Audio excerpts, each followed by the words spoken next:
I want to get Trent Edwards jersey. You think I should? I got one. You do? Yeah, I ordered it from China.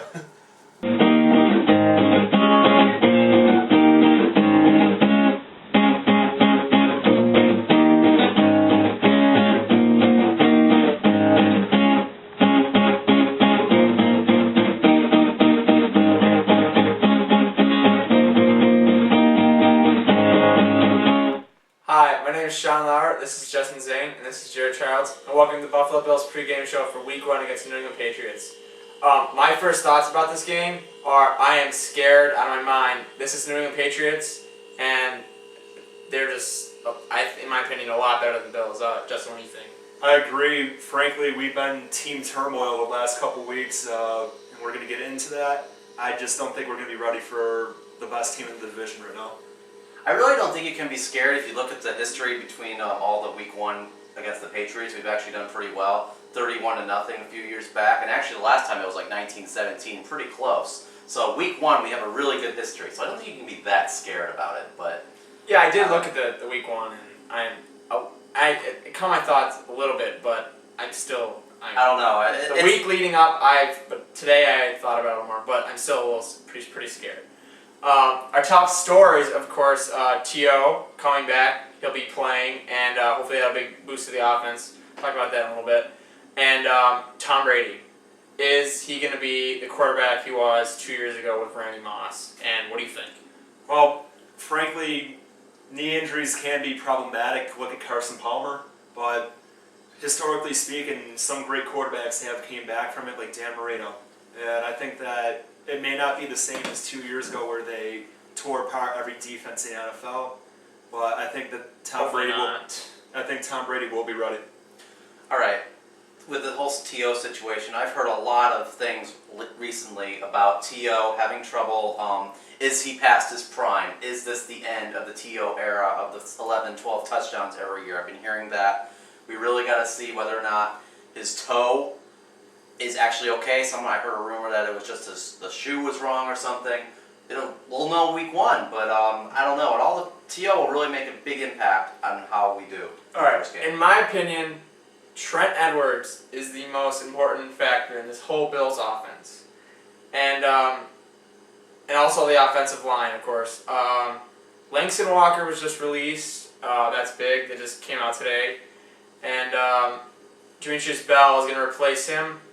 And we also released Dominic Rhodes. Now, what do you think about some of those developments? Well, right now as it stands, going back to being scared, this is square one here. This is right where we have to be afraid of. I know. We have an unproven left tackle in Demetrius Bell. We have Andy Levitri. Coming back from injury as well. We have Andy Levitri, who's been struggling, but then again, he's a rookie. Eric Wood has looked better. You have Jeff Handgardner, who's also new to the team. The only holdover from last year's line now is Brad Butler, and he's not even in the same position he was at last year. So I'm pretty scared as far as that goes. With Dominic Rhodes, I think he was just the odd man out. Xavier Ullman proved to be very effective with the running game. Fred Jackson, we all knew was going to be our number 2 guy, and even Corey McIntyre showed the ability to run. All right, what do you think? Well, I mean, I agree with you both. I think offensively we're kind of done, but I think defensively is where the Bills have their only hope. We have 2 good pass rushers now. We have Aaron Maben, we have Aaron Schobel. They're both named Aaron. I just realized that. Yeah, we got Schobel and Maben, and it's like, and Maben did really good in the Steelers and Lions game, sacking Ben Roethlisberger and Matthew Stafford. So, and Brady still has the knee issue. So maybe, I know they have a good line, but maybe that's where we'll get an Achilles heel, get some turnovers. Because if we're going to win this game, the defense is going to have to win it for us. It's not going to be the offense. We have to love it. Okay, now I'll talk about the defense. I don't have any general thoughts. What do you think? I think Jared covered a good chunk of it. The only things we have to worry about are Keith Ellison possibly is a weak link in the linebacking core, and Co Simpson's no longer on the team. And we have Brian Scott is our starting safety at this point, so we got to see how everything plays out. I agree. No further. Because, in my opinion, the defense is pretty sound. I mean, we're not the greatest defense, but we can hold teams. And we'll see how that goes the rest of the year. Now it's time for a segment we call Sean's Ranting Session. Trent Edwards has the second best interception percentage in Bills history. The defense against the Pats has been pretty good again the last couple of years. Chris Ellis, comparing him to Bruce Smith, is pretty good. He's the second defensive end. We drafted that at Virginia Tech. Hopefully that turns out the way it did for the Bills in the previous years. And Teddy Bruschi, I'm very happy he's gone. Thank God. He was annoying. This has been Sean's Ranting Session, and now it's time for a segment we call the Two Bills Topics of the Day. Our first topic is Turk Schoenert and AVP. I'll give you 30 seconds. What do you think about that? Well, it was unfortunate to fire a coordinator right before the season. I think the timing was absolutely terrible. I granted there was a trend this year with a couple other coordinators being canned, but I think for continuity's sake, you want to keep a guy in there as much as you can throughout the season before you have to get rid of him. That said, I think Alex Van Pelt will do fine as a coordinator. He was hired by the University of Buffalo a few years back to be their passing game coordinator. I do think that in the long run it may be a good thing, but All right. And what do you think about that? About Turk Schoenert? Well, I think that basically Turk Schoenert, I'm surprised he was fired too. I practically agree with what you said. I think Alex Van Pelt might not know enough about play calling to actually be a good offensive coordinator, so I think it was a very risky move. Very, very rookie-ish, so we'll find out what happens. Both quarterbacks coaches becoming offensive coordinators, so. And our second topic is Dick Jauron. Obviously, he's up for maybe getting fired. What do you think about that? It's quite the possibility. So many mediocre seasons in a row with quite a bit of talent can lead to being canned. What do you think? I agree with Justin wholeheartedly. I think that I predicted 9-7. I still think we can get to 9-7, but we need to get to the playoffs. If we do not get to the playoffs, Dick Jauron will not be back next season. All right, and now it's time for a segment we call Justin's Trivia Corner. Hi, welcome to Justin's Trivia Corner. You guys just heard two Bills topics of discussion for this week. The first two people that answered my trivia question correctly on any forum will be able to give us suggestions for the topic of discussion for the next week.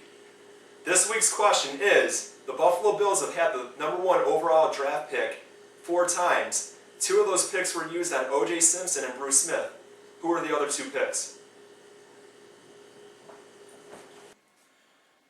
Honestly, man, I have no idea what the answer is. That's a really good pick. I don't care because I'm just going to look it up on the internet. Cheater. All right, and our game picks for this week, are we going to do that? Let's do it right now. What do we have? All right, my pick is 33-27 Patriots. Another close one, unfortunately.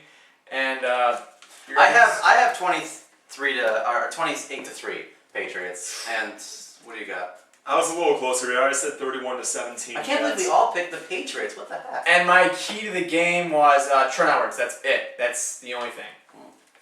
What's yours? Oh, for me, I would say that Candleline Block. I agree with both you guys.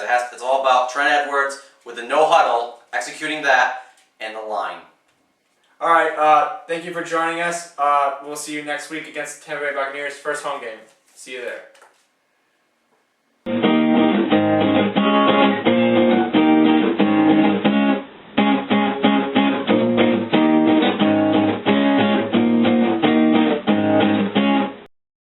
You're supposed to have this good receiving core, and yet you're dropping the ball. T.O. is notorious for we would drops. have won that game. We would have won the game if they would have caught the ball on at least 2 of those. They could have dropped 2. We would have won the game if McKelvin would have held on to the ball.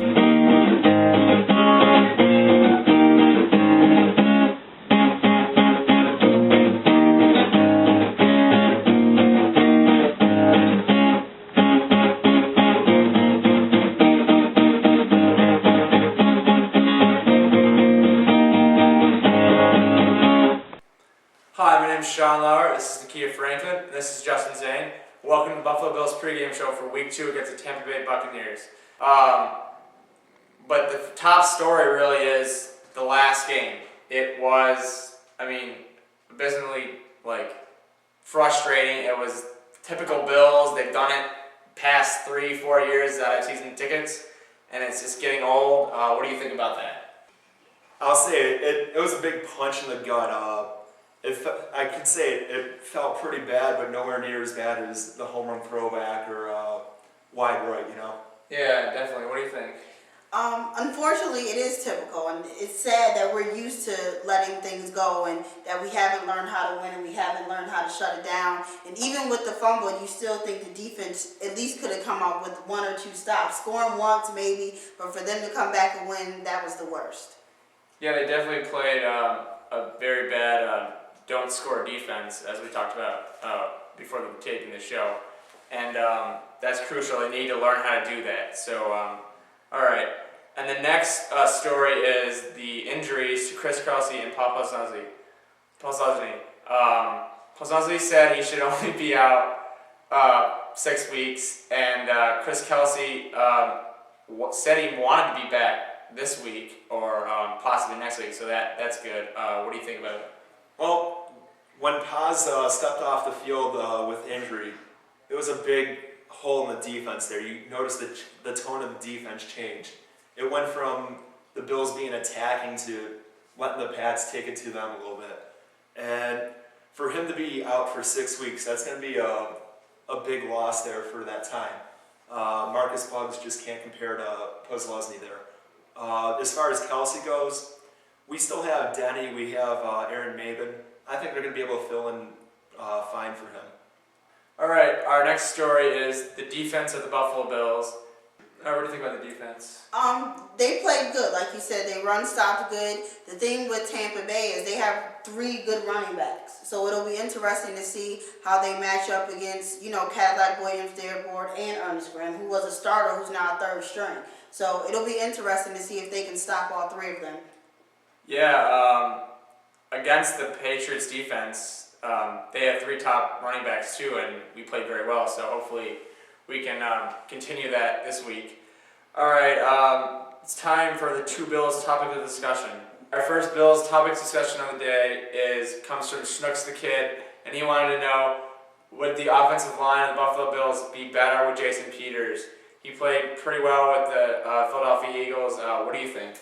Well, yeah, you're right. He did look good Sunday, and that's what he's perfectly capable of, but you look over the past couple of years, he was getting lazier and lazier. He's with a new team, so the new environment probably helped him out a lot. I think that, no, if he was still in Buffalo, he'd still be a fat, lazy turd. Best way to put it. I like what Demetrius Bell is becoming. Hopefully he'll be a better lineman than Peters is at this point. Yeah, and stop with those false starts. All right, what do you think? Would they be better this year? Probably not. Like he said, the last couple of years that he's been here, he wasn't doing anything while he was here. So the change of environment might have did him good. The money also probably wasn't incentive for him. But would they be any better? No, I don't think so. All right, and our second Bills discussion of the day is, of course, Leotis McKelvin, top story for the Bills. His lawn was vandalized by 2 kids, and what do you think? I mean, I think it's a joke. Buffalo Bills fans, we get the brunt of everything, and I hate to say it. We have a bad reputation as being complete jerks inside the stadium, and we get made fun of for all the shortcomings that the Bills have had over the years. Honestly, you do something like that to a player, you deserve to be beaten over the head. Best way to put it. A kid like this that has so much potential in McKelvin, you don't want to scare him to the point where he doesn't want to play in Buffalo. Yeah. Be nice to the players that you have that are helping you out.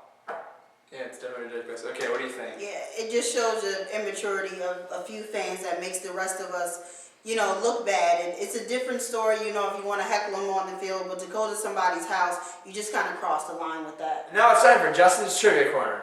Hi, this is Justin's Trivia Corner. Each week, we have the 2 Bills topics of discussion. And we also have the trivia question of the week. If you're one of the first 2 people to answer the trivia question correctly on any forum, you will be able to help us determine the 2 topics of discussion for the next week. The best way to do this is to go onto YouTube and subscribe to our videos so you'll be able to answer the questions first. This week's question is, in the Music City Miracle, who was the first person to touch the ball on that play? This has been Justin's Trivia Corner, and on to the offensive breakdown. Thanks, Justin, for that Trivia Corner. All right, the first topic of discussion for the Bills offense is involves what they did last week about how they're going to do this week. In my opinion, last week, Trent Edwards moved the ball very well, and that has to do with Lee Evans and Terrell Owens getting doubled up and getting more room underneath. That also includes Fred Jackson running the ball, being able to run the ball a lot better because of that more room underneath. The crucial thing for me is can we exploit this Tampa Bay defense that got scored 34 points on last week against Dallas? What do you think is going to happen? Well, yeah, you're right that having T.O. and Lee being doubled, that's going to be huge for the run game and our tight ends and our running backs just on passing downs alone. Tampa Bay is not the same defense as New England. New England is one of the best defenses in the league. Tampa not quite there anymore, especially with Monty Kiffin no longer there. I think that Fred Jackson, Xavier Omon will be able to run the ball a little more. I think that Edwards will have more time in the pocket and find the open guy. What do you think about the Bills offense? How do you think it's going to do? They looked good. The O-line looked a lot better. Trent Edwards had a lot of time to throw the ball. With, like you said, with Lee Evans and Terrell Owens being doubled, Josh Reed got a lot of catches and he actually held on to the ball, which made it a whole lot better for us. So, like you said, the running backs, Josh Reed, and with the weak defense of Tampa Bay, hopefully Terrell Owens will get some catches and he'll be happy this week. Yeah, that was very crucial last week in my opinion. They had 4 third downs that they dropped balls. Our receivers who are pretty good, and that really, in my opinion, was part of the loss last week. So hopefully we don't do that again this week.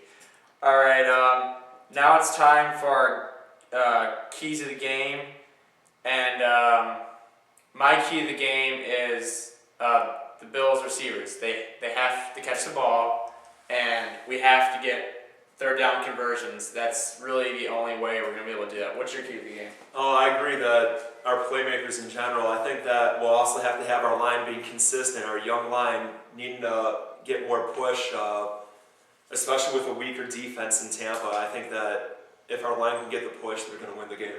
All right, what are your keys of the game? I think it's the defense. They kind of gave it away at the end of the game last time. They didn't hold the pass. They let them score twice. So I think the defense is going to have to learn how to close it out. So if we do score a lot of points, we can't let Tampa Bay come back.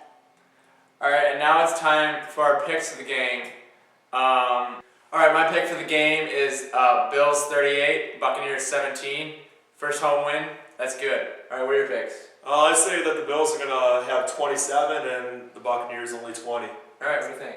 I'm with everybody else. The Bills are going to win, but I think it's going to be 27-13. Okay. All right, and our producers' picks are... I picked actually the Bills 20-17, close game. All right, that is all the time we have for you now. We also like to thank Two Bills Drive for putting our video on their page. We will see you next week against the Saints.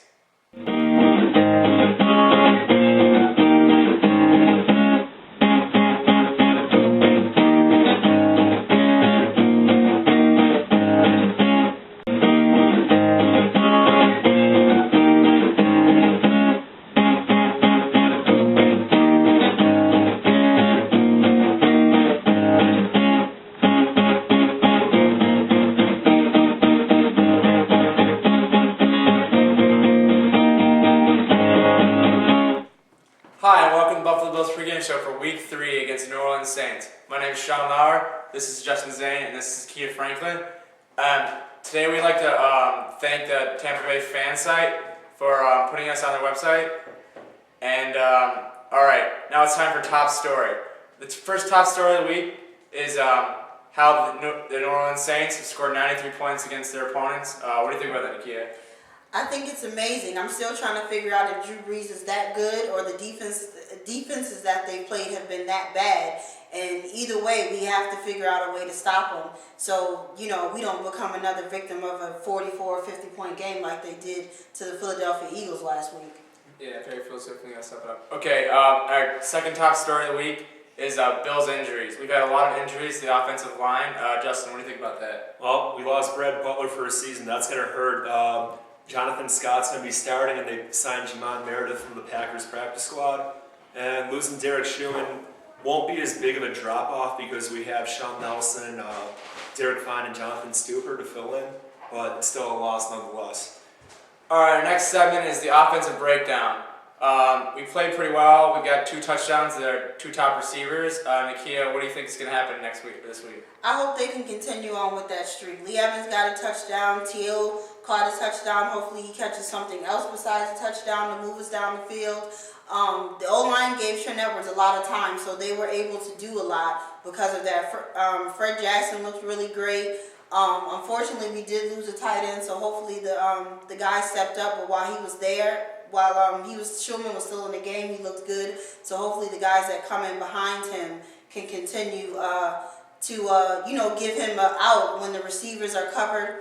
And just like Justin said, they signed Meredith from the Green Bay practice squad. So hopefully, if he doesn't come in this week, he can slide in next week and we can continue on. So we don't see a drop off what we've been doing the first 2 weeks. All right. Our next segment is the defensive breakdown. Last week we had a key interception for a touchdown, and what do you think if that's going to continue this week? Yeah, I'd love if it kept continuing on. Touchdown each game out of defense, you could only dream about that. That said, I love that when we were up by quite a bit, even in the fourth quarter, we kept blitzing instead of being in a soft zone. Too often in the past, we blow games by playing prevent. In addition, Kyle Williams has been a beast this year. He's been wreaking havoc in the backfield. Same with Chris Kelsey. He's picked it up a notch as well. Hopefully they'll be able to stop Peter Thomas and Reggie Bush on the ground game. All right, and our next segment is Nakia's knockdown. This week we're going to knock down the fans. This is only the second week of the football season, and we've already had 2 incidents with our players. Last week we had actually 2 teenagers, spray painting on Deotis McKelvin's lawn. This week, Dante Whitner was robbed of almost $400,000 worth of jewelry in his house. And the surprising thing is that neither one of them want to press charges.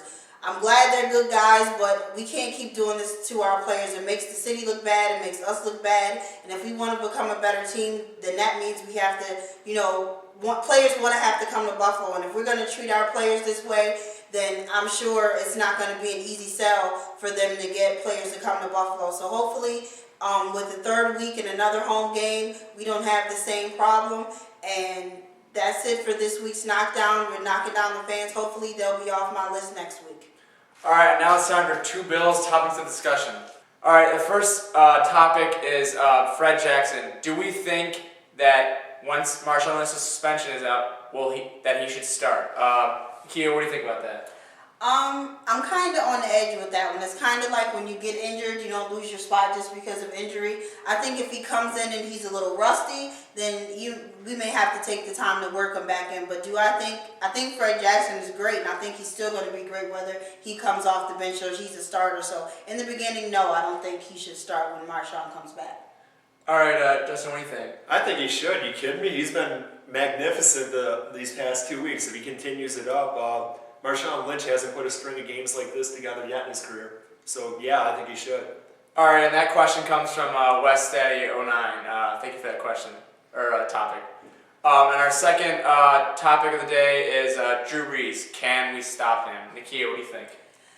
I think we can, I don't know about completely stop him, but I think we can contain him. Our defense has been doing a pretty good job of doing that. People haven't run the score up on us in the last 2 games, so I think we can contain him. It's going to be hard to completely stop him, but I don't think we'll give up 40 points. All right, Justin, what do you think? Honestly, I think it's going to be, can our offense outscore them? I think that if Edwards and company are up to the challenge, I think it could be a very entertaining game. All right, and now it's time for Justin's Trivia Corner.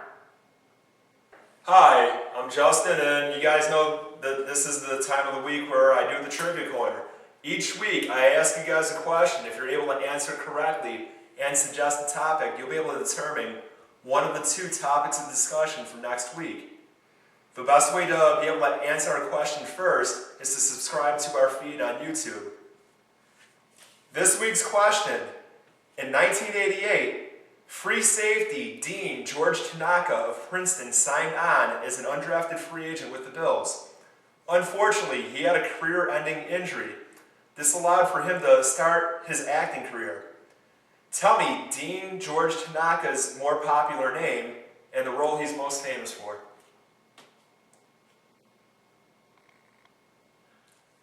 And now it's time for the keys to the game. All right, my key to the game is score a lot of points.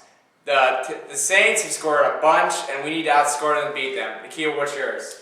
Mine's along the same line. I think T.O. is going to be a key to the game. He caught a touchdown, but we need him to catch balls to move us down the field. He can't just, be glad he's making catching touchdowns, but we need him to move the ball also. Take some time off the clock. All right, Justin, what's yours? Blitz, blitz, blitz, baby. You need to get pressure on Breeze, and the only way to do it is to have 5, 6, 7 guys coming at him.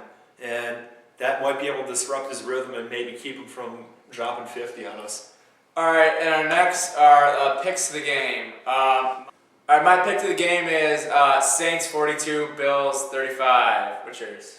Mine is Buffalo 38, Saints 35. We win the last-minute field goal. All right, what's yours? I'm going to go even higher. I'm going to say Bills 47, Saints 40. Wow. All right, what's yours? All right, I gotta say, I'm with Sean on this one. It's Saints, unfortunately, 35-24. This is one of the 7 losses this year. I just gotta say that. All right, thanks for joining us this week. Join us next week against the Fish, for the Fish. And we'd like to also thank Let's Go Buffalo 2010 for that question. All right, thanks for joining us.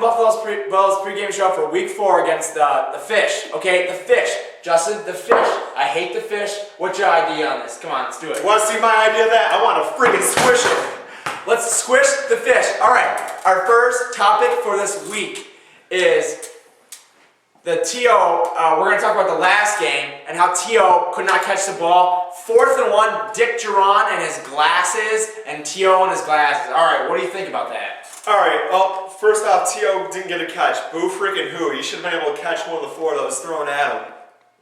Nakia, what do you think on that? I'm with you. He doesn't reach for the ball, no stretch. Just like, okay, it didn't land in my hand, so I'm just going to let it fall. There were a couple, no effort. There were a couple plays where Jabari Greer blitzed. He ran down the field instead of turning around having a wide open zone. All I had to do was just go, hey, Trent, throw it to me. All right, 4th and 1. There's 7 minutes left in the game. And we punt the ball. Dick Jauron, what else are you going to do? You think they're going to fumble it or not do anything? Justin, what did you take on that? It was gutless coaching. He should have challenged it first off. The spot there, Josh Reed was too close compared to the spot that they gave. Second off, you got to go for it. The Saints are too high octane to be running it as low as they were. All right, Nakia, what do you think? I mean, but... Is anybody surprised that he didn't go for it? I'm not. That's what he always does. So it's like, okay, if he'd have went for it, it would have been a surprise. He always does the same thing. He's a wimpy coach, and I'm mad about that. He faked the field goal. You figured, why the hell not? Let's go for it. Yeah, I know. It's ridiculous how we can't get that. All right, then we're going to talk about the Dolphins game. Ted Ginn Jr., Ronnie Brown, and Chad Henne.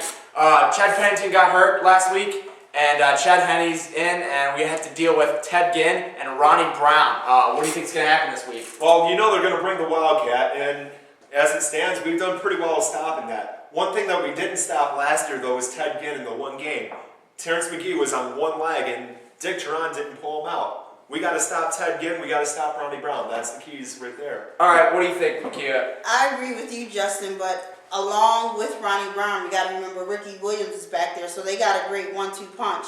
The Wildcat, I don't know how the Bills are going to do against that. It'll be interesting to see Chad Henne, because he even started the game yet. No, this is his first start. So it'll be interesting. Hopefully, He's gonna get. Hope he gets I hope we. destroyed. I hope he gets I destroyed. hope we with all blitz the- him. I also hope we blitz Ricky Williams, that little pothead, you know? even with all the injuries, hopefully they still get after him. The front line is still looking good, so hopefully they'll get after him and he won't even get a chance to throw the ball. All right, so we are 0-2 against the Wildcat. You said it. We defended it well. I don't know if that's true. I haven't really analyzed it that much, but I think the Bills are going to destroy the Dolphins. They've had a couple of low-scoring games. I've looked back, but I think that the Bills are going to light up the Dolphins with this. Hopefully, Trent Edwards can get. All right, and now it's time for a debate with a Dolphins fan. My cousin Jared and his friend Andrew Marks, who is a Dolphins fan. We're going to start off with how do we think the two teams are going to do? Jared, what do you think? I think that the Bills, honestly, Andrew, I think the Bills are going to sweep the Dolphins this year. I have that not a doubt in my mind anymore. I originally thought they were going to split. Okay, I really did. But now after seeing both the Bills and a little bit of the Dolphins during the Monday night game a couple weeks ago, Dolphins have nothing this year. Bills sweep them this year. What do you think? Andrew, what do you think? Yeah, I hate to agree with you, but seeing how close the Bills beat the Patriots and Tom Brady a couple weeks ago, I'll have to admit I'm pretty scared to be a Dolphins fan right now after Week 3. It's not looking great for us, so we might have to wait for another year to. We may have like the opposite syndrome. Every other year we do well, and to have Chad Henne come out right now and provide the additional spark may be beneficial. Well, Andrew, dude. Chad Henne is not going to provide an additional spark. He's never even started before.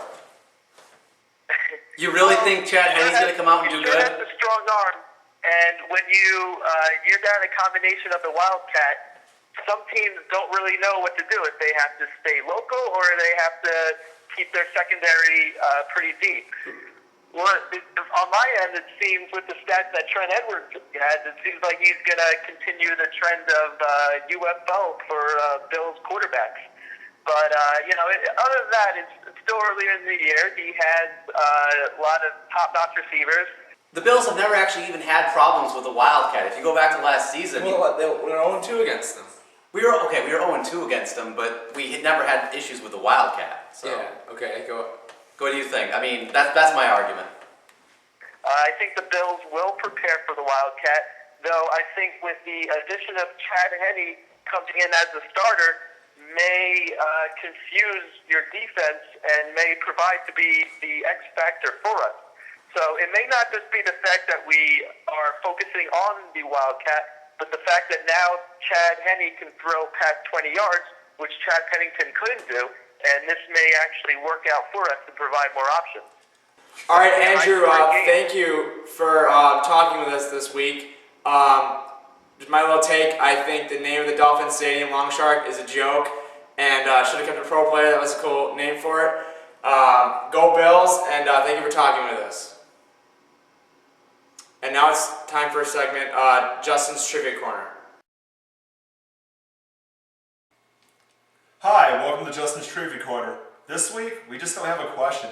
Seriously, we're on YouTube, we're low budget. We can't afford to be doing new ideas every week. Well, for next week, we'll probably have a question, but maybe not. But on to our topic of discussion. Hi, it's time to do the topic of the week, and this comes from username CHLP. He wanted to know, do we tailgate? What are our pregame rituals? And I, as a Bills fan, I've been a season ticket holder for 5 years. Nikki has been a season ticket holder for 4 years. I tailgate in the same spot every week. What do you do? Yeah, we're pretty much in the same spot every week. A group of us get together. We usually send text messages Friday night to see who's bringing what to get the menu together. Yeah, and we have the same group. My uncles who've been going to the games for 30, 40 years. Great food, great times. What do you have any pregame rituals? For me, I don't get to go to the stadium as much as you guys have, so more of my pregame rituals are sitting around the TV and getting snacks ready, stuff like that. The producer and I get together and watch games quite often. My seats are. Go ahead. I was gonna say, when I do go to the games, we definitely tailgate it out big time. Get the dogs going on the grill, have a few drinks, whatever. Yeah, even in bad weather. Yeah. My seats are goal line, opposite scoreboard. Where are yours? Mine are actually in the same spot. Are you on the home side? I'm on the way side. I'm on the home side on the goal line for Bills games. This weekend I'm actually going to Miami, so I think I'm going to be way up in the nosebleeds. You're going to the Miami game? Yes. The last time I went, we were way up in the nosebleeds. I'm not scared of heights, but being up that high, you get pretty scared. So there'll be a lot of Bills fans going there. A lot of Bills fans down there. When you go down to Miami, it's usually like you're in, Ralph Stadium parking lot because everybody breaks out the Salines hot dogs. Yeah, that's right. Well, not to mention, halfway through the game, you get to hear, "Let's go, Buffalo!" Yeah. All right. Our keys to the game. My key to the game is Trent Edwards. I think, again, my key to the game probably be the front line stopping Ronnie Brown. All right. What's yours? Well, I'm going to say we got to contain Ted Ginn and blitz. We stop them, we're going to win. All right. My game picks. I have the Bills 24, Dolphins 17. Bills win. What's yours? I have the Bills 20, Dolphins 13. Okay. What's yours? I have the Bills 3-2. 3-2? Yes. Wow. Okay. I got the Bills, as all three of you guys do. 24-10. Henny's not gonna do anything. And also, like to update you on the pool, or not pool, but thing we got going here. The standings for picking the game. It's producer Jared, me, and Justin tied at 1-1 and she's got I'm nothing. still trying to get on the board. All right, thank you for joining us this week. We will see you next week against the Browns. All right, go Bills and squish a fist. And thanks you to Andrew Marks.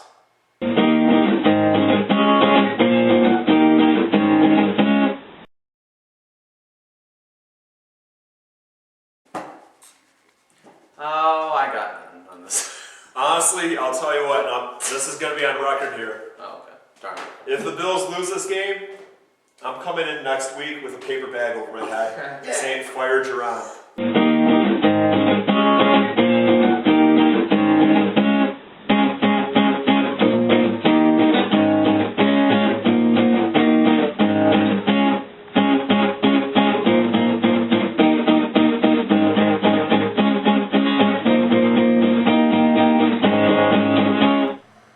Hi, and welcome to Buffalo Bills Pregame Show for Week 5 against the Browns. Okay, we have to talk about the quality of the opponents the Bills and Browns have faced.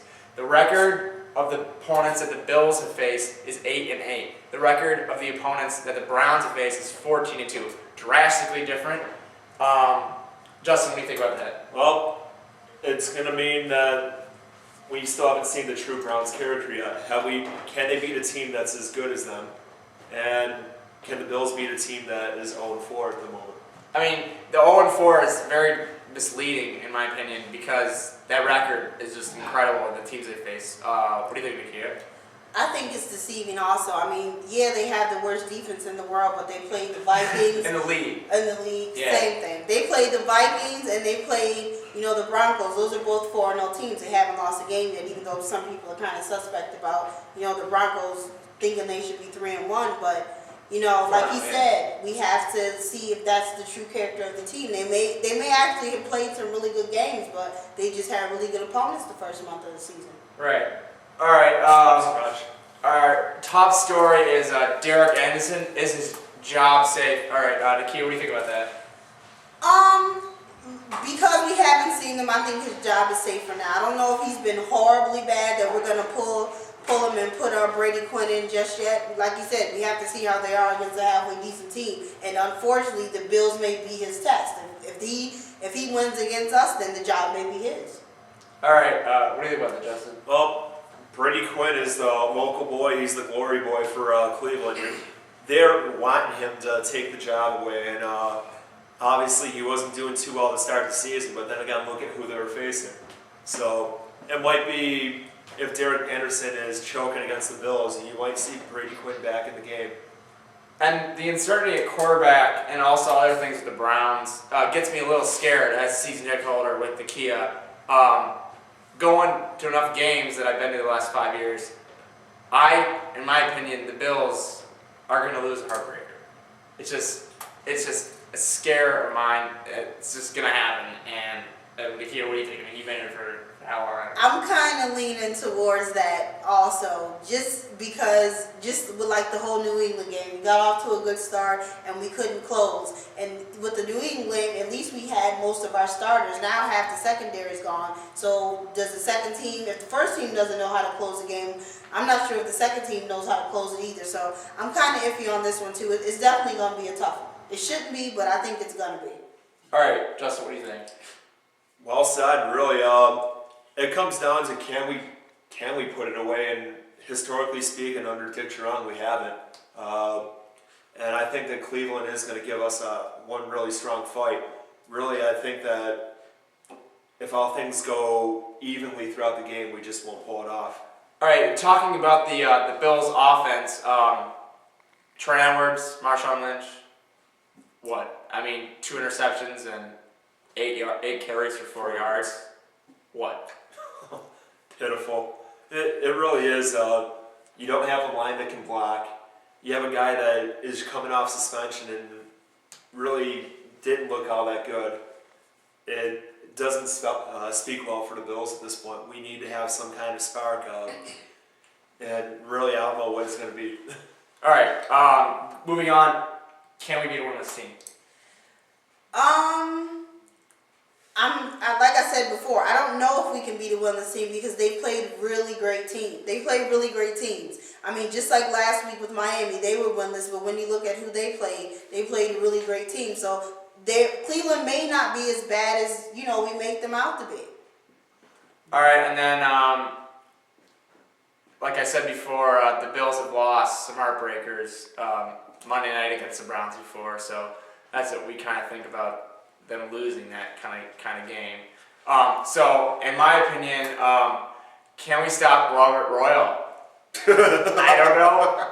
He's a great player. I don't know. You kidding me? A great player? I'm just kidding. I mean, he had his moments. He wasn't horrible the whole time. I really disagree. He wasn't a go-to tight end. He's not an Antonio Gates. He wasn't a Tony Gonzalez. But, for what we needed, every once in a while he came up with some big plays. Not on a regular basis, the consistency that we needed. But every once in a while, you catch him on a good day, and all right. he did have 4 touchdowns. Not 4 touchdowns, but he did have one really, really good game. I don't want to say he had 4 touchdowns, but he did have one really good game that I can think of. One in how many years he is here? Right, in like the last 2 years. So I'm saying he's not. I think I hope we can stop him with the secondary we have. So we got to suck it up and get it together. We got to clearly you disagree. Let's hear your. Well, obviously he has stone hands. I mean, seriously, he was never that great at catching, especially the clutch ones. And frankly, I'm not afraid of him. No, I'm not saying that either. Oh man, I think we can put Keith Ellison on him all game, and it should be a-okay. I mean, I'm not afraid of Robert Royal at all. I mean, as our producer was throwing the ball at me, I think I actually have better hands than him. All right. For our last topic, I want to talk about who is the bigger joke, Buffalo or Cleveland? Because the Bills, they had their glory years, but now this last decade they've been terrible, and now the owner's getting a little older, could lose a team. Browns, you have a lot of history on the Browns. What do you think about that? Well, I'll say first off, I hate to say it, I love the Bills. I think the franchise as a whole is a bigger joke than the Browns. And the reason for that is, even though the Browns were out of existence for a handful of years because Art Modell moved them, if you go back to their roots, back in the old AAFC, they were the championship team there. They were the ones that were winning all the time. Well, the Bills won 2 AFL championships, though. Well, I'll argue this, though. The Browns have more NFL championships than the Bills do. They won a string of them in the 50s with Jim Brown, Otto Graham, and that was with Coach Paul Brown at the time. All right, well, haven't the Browns been a bigger joke the last 2 decades, possibly? Well, I don't know. I mean, you have to Or overall, the Bills are probably bigger joke because of that. But the last 2 decades, like you said. If we're going just based on big time wins and stuff like that, you can't really say that the Bills have won anything in the last 2 decades either. No, 4 Super Bowl losses in a row kind of makes it bad. Some people would rather not go than lose 4 in a row. So. All right, and now our next segment is Justin's Trivia Corner. Welcome to Justin's Trivia Corner. This week's question: Bruce Smith has the Bills' single-season record for sacks. Who has the second most in Buffalo Bills history? This has been Justin's Trivia Corner.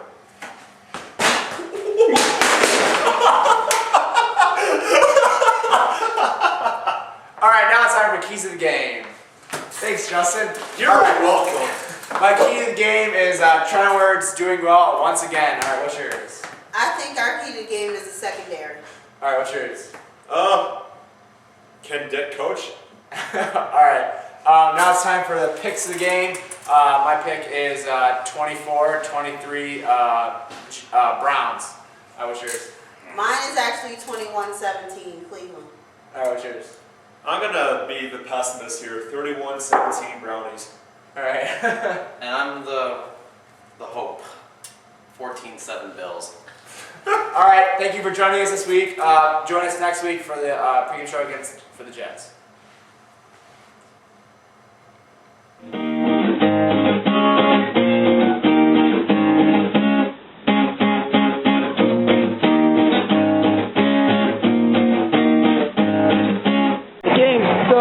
Really sucks.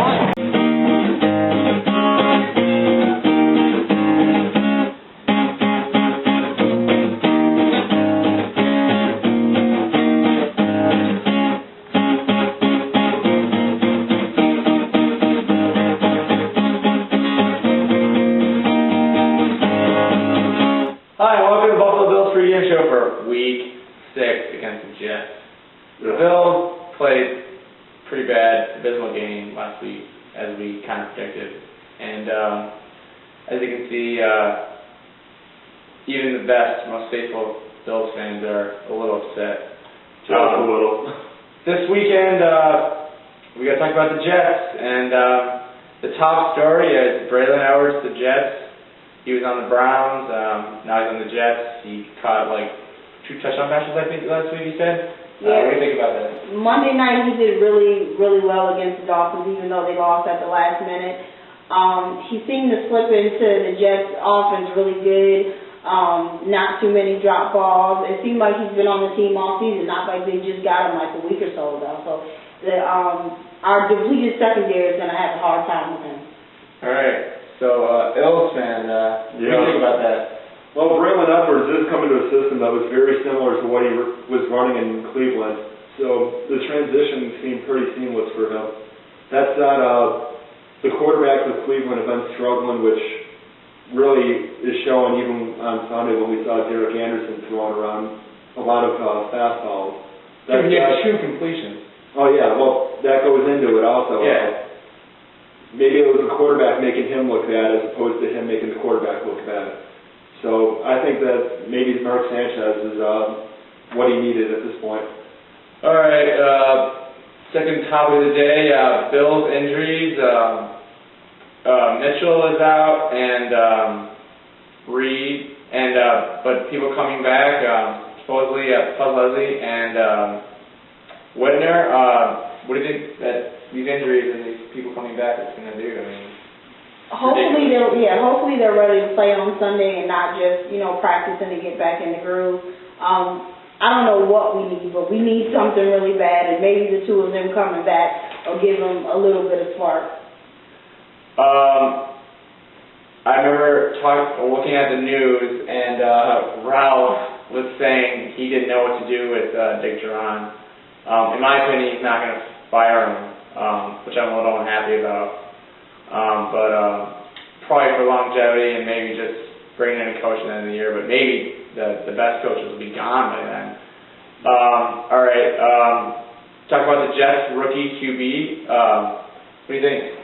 I hate to say it, he's looking too good, and it could be a nightmare for us for the next decade. Sanchez for being very inexperienced. He didn't play all that much at USC, only 26 games there. But in the 5 games he's played so far this season, he's looked pretty good in all but one of them. Even Monday night, I thought he did pretty well. Too bad Miami stole it away from him. All right, what do you think about this rookie? I agree with you, Justin. He looked really good. I was really surprised. I didn't think he was going to look as good coming out of USC since he didn't get to start so much behind the other 2 guys that were from him. So I'm really surprised he's doing so well. You know, unfortunately, we have to play them next week. You know, maybe he'll get 3 losses in a row and get a win. Yeah, we lost Tom Brady in the division. Now we pick up a really good rookie. So I mean, Well, Tom Brady's back in though. well, I know, but he's he's not the same. But not the same. unfortunately, I'll say that Sanchez has those intangibles that seem to make a good quarterback, and that could be a problem for us. All right. So I heard on the radio a couple hours ago that the Bills are going to stop no huddle. I don't know if it's true, but we're saying it is true. Nakia, what do you think that's going to do to the Bills offense? I think they weren't using it properly anyway, so if they stopped doing it, then it would be a good thing. I think they were just using it. To me, it's good at the end of the half, end of the quarter, or when you get close to the goal line, but to me, they were just using it so much that everybody knew that's what they were going to do. People got used to, either making adjustments to it, getting people in and out quickly. So to me, because they used it so much, it wasn't effective. All right, Justin, what do you think? Huddle or no huddle, if you don't have a line that can block, it doesn't matter what you do. So, yeah, I think that the no huddle system, if they were to actually practice it with a good line, maybe it would have worked, but just because you can't block, you can't do anything else. Yeah, all right. All right, now it's time for Justin's Trivia Corner. Hi, welcome to Justin's Trivia Corner. Last week, none of you guys were able to answer the question. I guess I stumped you all. The answer to the question was Bryce Pop. This week's question is, minimum 10 attempts. Who has the highest rushing average for the Buffalo Bills this season? Special shout out to my ex-girlfriend who said I would never be able to fit in this shirt. Thank you for stretching it out. This has been Justin's Trivia Corner. All right, and now it's time for the keys of the game. My key to the game this week is Trent Edwards. Really, the last couple weeks he hasn't seen the open receivers. He's been checking down too much. He's been running around and feeling pressure that isn't there. I looked at some video of him that I shot, and he's got receivers that are wide open, and he's not hitting them. And I can't imagine why Terrell Owens is mad, and Lee Evans should be mad too, but he's not. But he needs to play better. That's the only way this team's going to be better. And of course, maybe revamping the offense like Brian coach. But okay, what are your keys of the game? I think the offensive line, they have to give him more time, along with him also having to see the players down the field. But the offensive line definitely has to give him more time to, at least scan the field once or twice before he either feels he's going to get sacked or run for his life. All right, just what's yours? Team discipline, quite obviously, it was one of the most painful things to ever see Sunday, watching the Bills get flagged so much. Yeah, I can understand the holding call if you're getting beat, but no reason to be jumping off sides like 10 times. And discipline also matters as far as defense. Sticking to your lane, sticking to your assignment, sticking to your contain assignment. If you're going to go shoot the quarterback and get beat on a toss sweep or something like that and lose your containment, where Terrence McGee or whatever midget corner we have gets steamrolled by a lineman, then you're not going to have much. It also, in our punt return game, you have your discipline. You wave your hand if you're going to touch the ball. If the ball is rolling at you and you're right by the end zone, don't touch it. Get away. It's discipline. You have to do a lot of coaching for discipline, and right now, yeah, that's definitely game preparation. It's game preparation, and mentally the Bills just are not there. You got to have that mental edge. All right, now it's time for our picks of the game. All right, my pick of the game is 27-17 Jets. All right, what's yours? I'm pretty close to you. I got 30-13 Jets. All right, what's yours? I don't think it's going to be close. 35-3 Jets. And my Can I go? yeah, go ahead. All right. Jets 24-7. And also, I want to talk about one more thing. The Sabres did score more points than the Bills in their last game, which is a joke. All right, thank you for joining us this week. Join us next week for the Carolina Panthers. All right, thank you. Wow.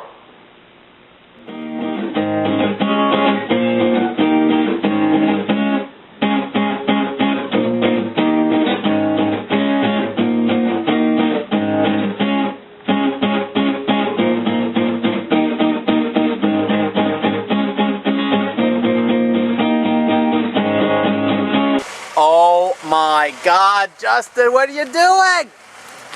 It's not worth living, I swear. Dick You Jauron can't is drive terrible. like this. You cannot drive like this. Dude, you can't see. Yeah, so? You can't see, Justin.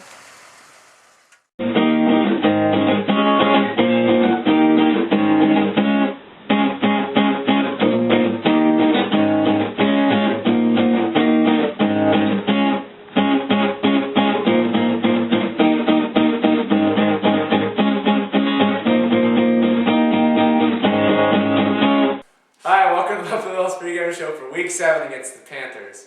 Alright, our top story for the week is the Jets. We eked out a win. We won.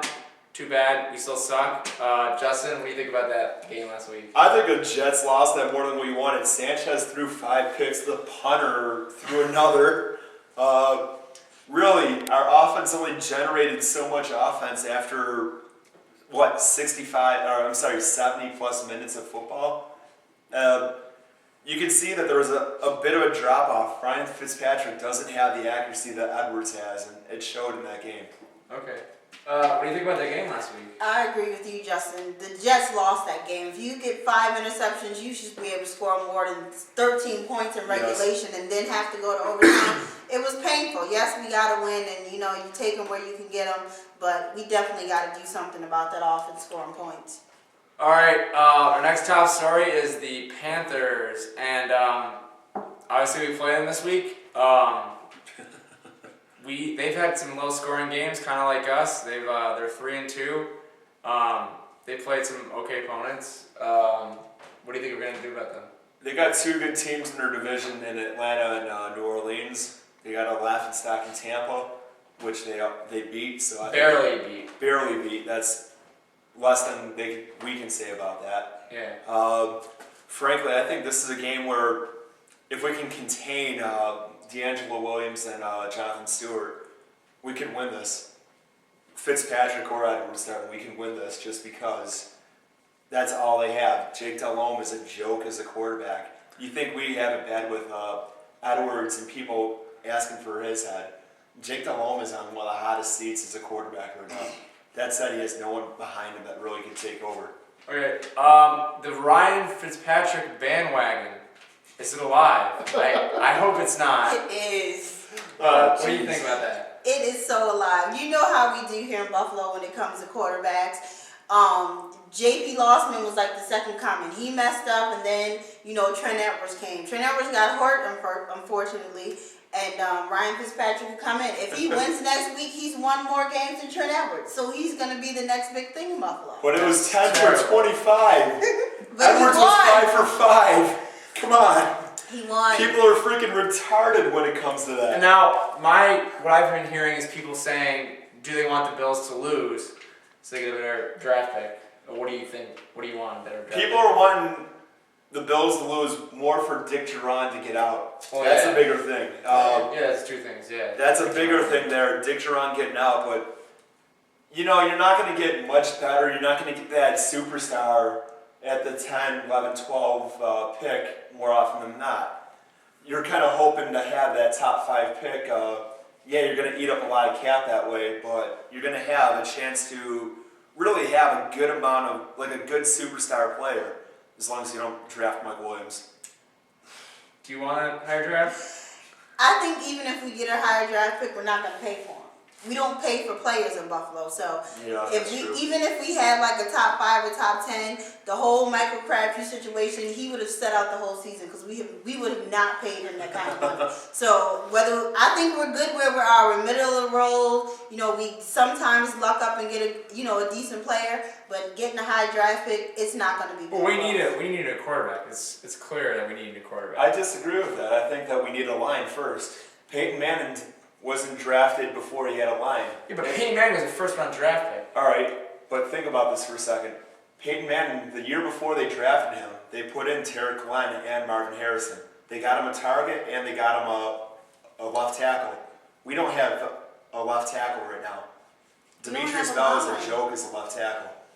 So, what, in the draft, we have to get a quarterback? And I disagree. We have to get gotta at get least protection another lineman. for We him need first. protection first. With that line, you could have Peyton Manning or Tom Brady back there. They're going to look like crap. Come with that on, line. 3-step drop, you can just throw it. We have right, weapons. We just now- can't, we don't have the quarterback All right. to get it to the weapons. I disagree. One, they started running slants this past week, which they hadn't been doing. You hadn't seen Owens or Evans running up the middle until last week. 3-step drop. Well, if you're only doing 3-step drops, you're going to have the corners playing bump. They're going to play tight. That means that takes away any deep route, first off, which goes back to captain check down. So, and with that, you're going to have 3 steps. You either have that or you're going to dump it to Marshawn or Fred So you or need a tight offensive end. line, all right. So you want to have the time to have those deep passes. All right. We want an experienced line, not just a line, but you need a line that's Yeah. played and they know how to 3 play. rookies and a guy that didn't play last year. That's not a good line. All right, which quarterback on the Bills will be starting next week? Really, the biggest thing with that will be can Edwards play? I don't think Fitzpatrick did anywhere near enough to say he's the guy. Nikki, I think he's better, but I think he took advantage of the opportunity. I think he did, but at the same time, 10 for 25 is not what you want out of a starter. No, you don't want that either, but Yeah, I but mean, coming cold into a a win game, is a win, a win is a win is a win. So Yeah. we're gonna, at this point, we're pretty much gonna take him how we can get him. Yes, you want Trent Edwards healthy, and if he's not healthy, I don't think he should play. It shouldn't be, like Yeah, I agree with that. With concussions, you don't want to mess with a with that. concussion, I don't really think, I think he really should kind of take a seat with the concussion. And we're moving on to the next topic here. Question comes from SJ Everett, SJ. Is Ralph Wilson fit to own? Is he competent enough to actually be the owner for the team, the guy that's making the decisions right now? well, he's gonna have to be. Well, why? I mean, we need a new. If we get a new owner, then we're probably gonna lose a team. Well, So what? We can't do anything about that. I'm not even saying should he own or should he not. Why not put somebody who actually is a football guy in charge? Oh, He did yeah. that with Donahoe and it backfired a little bit. You know what? You can't hit every time. But Russ Brandon's not a football guy. John Guy and Russ Overdorf, they don't know what they're doing. Come on. He definitely, being the owner is fine, and he doesn't have to be a hands-on owner. We need a general manager that's going to pretty much, handle the team. And at this point, we don't have one. He's fine ownership-wise. He probably treats He's the not guys Daniel really Snyder good. or Jerry but Jones he's where they're meddling too much. But Yeah, he definitely needs a general manager that's going to, run the team the right way. I agree. All right, and now it's time for Justin's Trivia Corner. Welcome to Justin's Trivia Corner. Last week's answer to the trivia question was Trent Edwards. He has the highest rushing average per carry right now. This week's question, which former Buffalo Bill has the most career yardage all time in receiving? This has been Justin's Trivia Corner. All right, now it's time for the keys of the game. My key to the game is the offensive line. Can they block for Fitzpatrick or Edwards? All right, what's yours? My key to the game is the play calling. Maybe we'll get some good plays and Terrell will stop complaining. Okay, what's yours? Can the linebackers fill at that second level? Seriously, every game we're getting torched with a big run, so we need to have the linebackers fill in right there. All right, now it's time for the picks of the game. My pick of the game is 28-17 Bills. What's yours? My pick is 17-10 Bills. All right, what's yours? 13-3 Bills. All right, that is all the time we have for this. Oh, Jared, I always forget about Jared. That's cool. 23-20. It doesn't Bills. matter. He's our producer. All right. Thank you for joining us this week. Join us next week for the Texans. All right, we're out.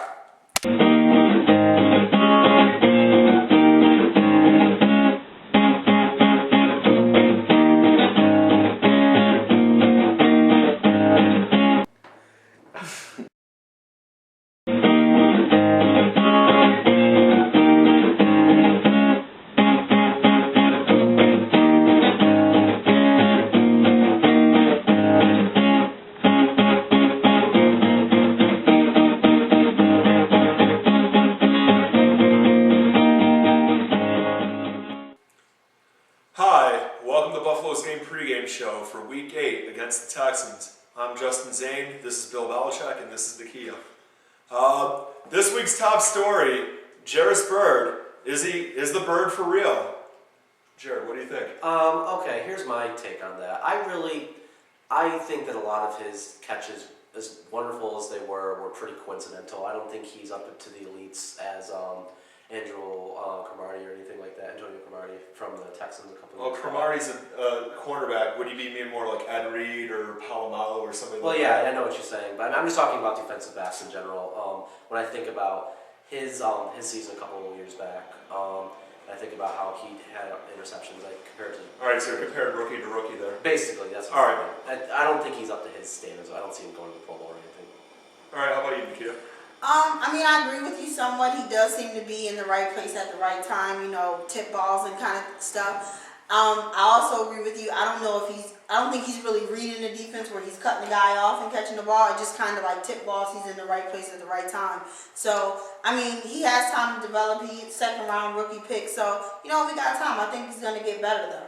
Well, I'll say that one of them that he has been a cutoff, but Jake Delhomme threw him a gift this past week.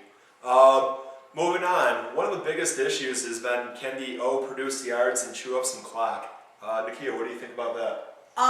That's a big problem. Yes, we're winning, but we won and we didn't even have 200 yards in offense. Yeah. So yeah, we're getting the wins, but if some strange reason we actually make the playoffs, you're not going to win a game and you can't, produce 200 yards. All right, how about you, Jared? Well, the scary thing about this game is that the Texans have one of the better defensive lines in the league with Mario Williams on it. So, that's going to be a challenge given the fact that we have two rookies, barely any starts. And three rookies, actually. Three rookies.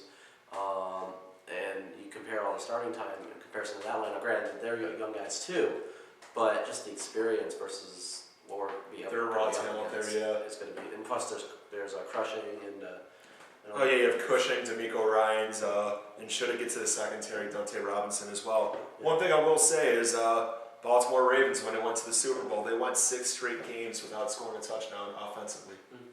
So, any given year, you never know. Defense wins championships. Moving on, we've been looking at Trent Edwards. He was not on the field this past week. He's ruled out for this coming week as well, meaning that he'll be out until after the bye week. So, gotta ask, what are you guys thinking about this, Jared? Well, I think that Trent Edwards has more talent than Ryan Fitzpatrick, but you also got to think about quarterbacks who win games. I like thinking about Denver, for example, Kyle Orton.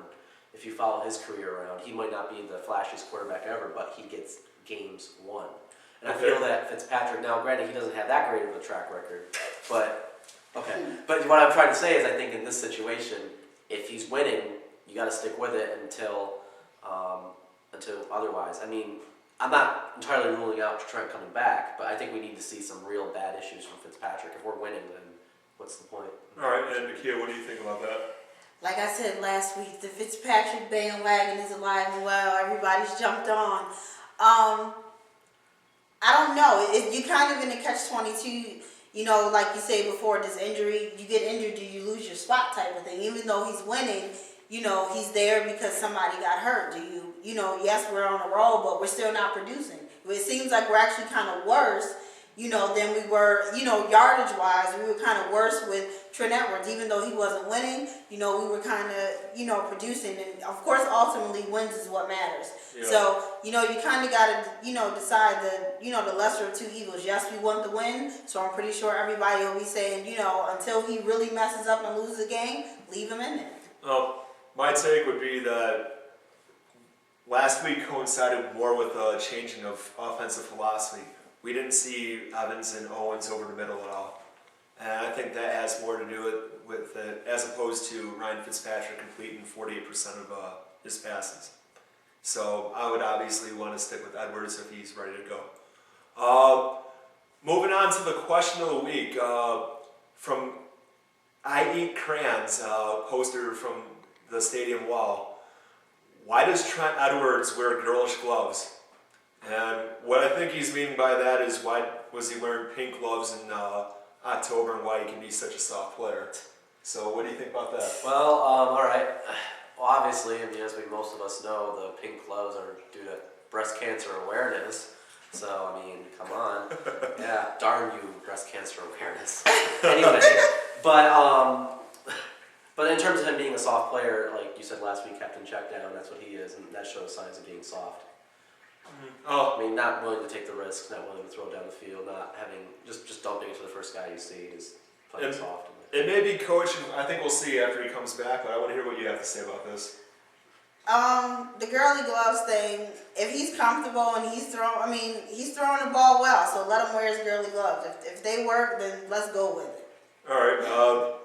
I'd rather not have a quarterback wear gloves, because gloves, when they get wet, they're useless. The ball slips out. But if that works for him and that's his thing, more power to him. And now it's time for Justin's Trivia Corner. Thank you, me. That was a great introduction. Yes, this is Justin's Trivia Corner, brought to you today by Coke Zero. Last week's answer was James Lofton. This week's question: the Buffalo Bills, we all know, have the record for the greatest comeback ever. Well, who has the third best comeback in NFL history, and who is it against? This has been Justin's Trivia Corner. Isn't that guy Justin just adorable? I heard he's a male model. And it's time for the keys to the game. Nakia, what's your key for the game? Defense, defense, defense. We not only have to, Jairus Byrd is great, glad he's getting the tip balls, but we got to stop the run. We got to, pretty much contain everybody. We can't let, hopefully Andre Johnson is better and he, can play, because we don't want to get a win against their, not so healthy team. So I think defense is going to be the key. Beat them while they're at their best. Yeah, I agree. And along the same lines, I'm going to say my key to the game is containing Matt Schaub. He is the maker or breaker of that team. Last year, the reason the Texans have been screwing up so badly in the last few years is because of Schaub being susceptible to injuries, similar to Trent Edwards. So, and to be honest with you, tomorrow might be the game he gets injured, given his streak. So, but with Rex Grossman coming in, and with Rex Grossman comes in, we win. But no, containing Matt Schaub, not injuring him, but containing Matt Schaub, getting pressure on him, making him misreads, and just staying on him as much as we can. Oh, those are good points. My point would be, can Ryan Fitzpatrick get 50% passes completed? He barely did that this past week, and it's been one of those issues for him. Sure, some of it's the line play, they need to block for him, but Houston has just a slightly older line. They're able to protect the quarterback, so I don't see why we can't. And it's now time for the picks to the game. And last week's winner was Nakia. She had the closest score, and this week, Jared, what's your pick? My pick for the game this time, a low-scoring 16-13 Buffalo. And Nakia, what's your pick? I'm thinking we're going to get it together. He's going to be in front of the home crowd, so I'm thinking more along 27-17 Buffalo. Sean's pick will be on the screen. Unfortunately, he's not here this week. And my pick, I'm going to go on the contrarian view. I'm going to say Houston's going to win this one 14-10. 2 weeks from now, we'll be returning with a show for against the Titans. Brett Favre!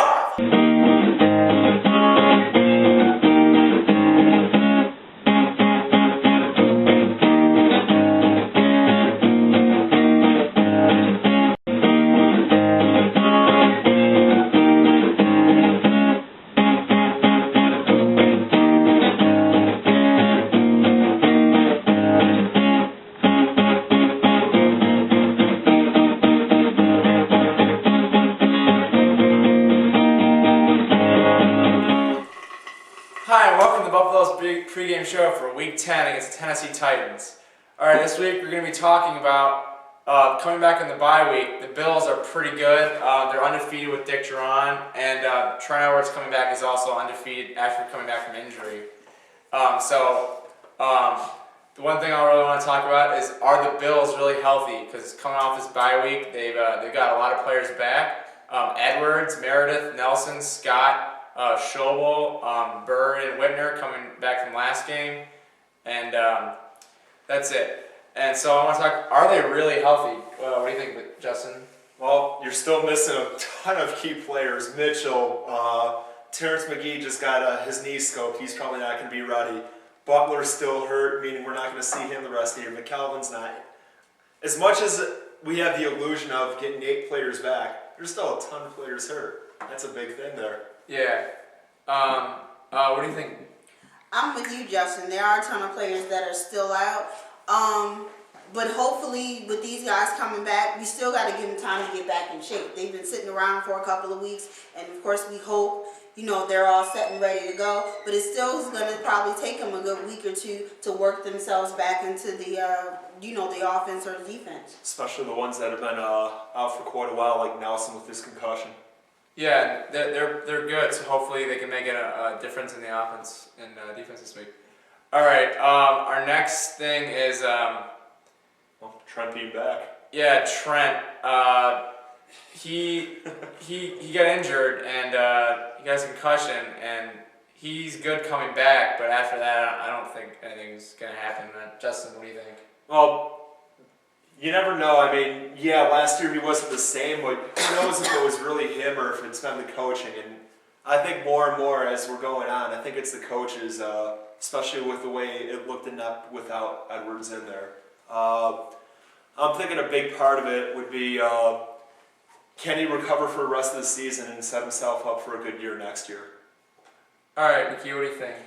I think he's gonna have to win. I mean, we have Fitzpatrick in there, and he's won more games this season, than Trent Edwards is. So he's gonna have to win. Really, did he win or did Jairus Bird win him? I think it's Jairus Bird with defense. Come on. Yeah, I mean, but a win is a win. 40 what percent passing? Come on. Yeah, I mean, he still has to come in and handle the defense. I mean, he's going up against Javon Curse. He's old, but he still can run. So he's gonna have to be careful and make sure he can stay out of his hands. Now it's time to talk about our defense versus our offense. Jairus Bird, he got partly injured in last game, and he's an interception machine. I'm wondering whether he can keep it up. I don't think he can. And also Vince Young's back. He's helping this team streak, and hopefully we can stop them. And then Chris Johnson, who they said was ridiculously fast. Yes. So what do you think about that, Justin? First off, Jairus Bird, yeah, he's been doing ridiculously well this season. Hopefully the pulled groin won't slow him down too much. Can he keep it up? Doubtful, but you never know. I mean, safeties get more picks than quarterbacks more often than not, especially with him playing center field. As far as Vince Young goes, yeah, he's been the spark that they've needed in Tennessee, especially with Kerry Collins showing how he's 60 years old or how old he is.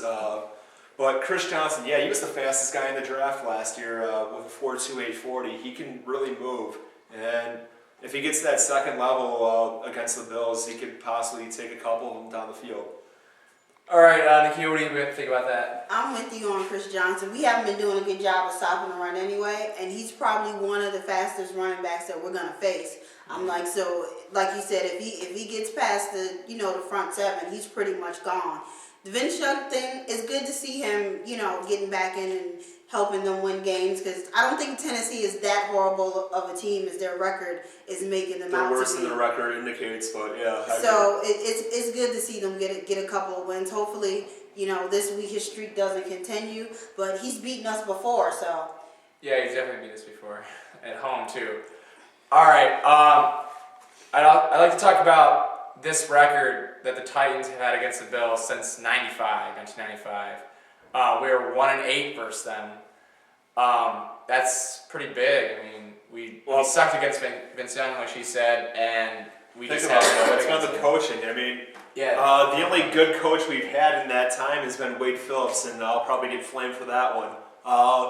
That does include the home run throwback game where Rob Johnson played pretty well also, but Jeff Fisher really has been a model coach the past 15 years or so, and frankly, our franchise has missed more than they've hit since Marv Levy.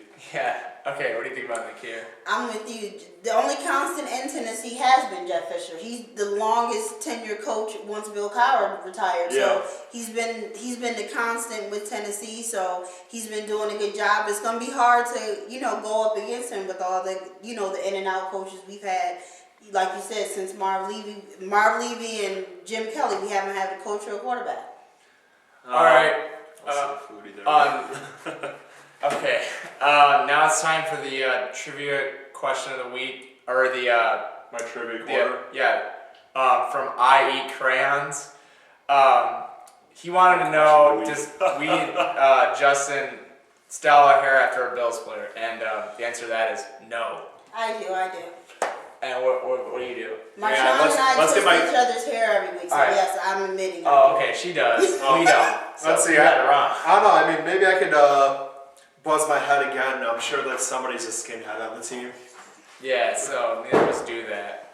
All right, now it's time for Justin's Trivia Corner. Thank you, Sean. This is Justin's Trivia Corner. This week's question: who holds the Titans' franchise record for most passing yardage? This week's Justin's Trivia Corner was brought to you by McDonald's. Ba-da-ba-ba-ba. I'm loving it.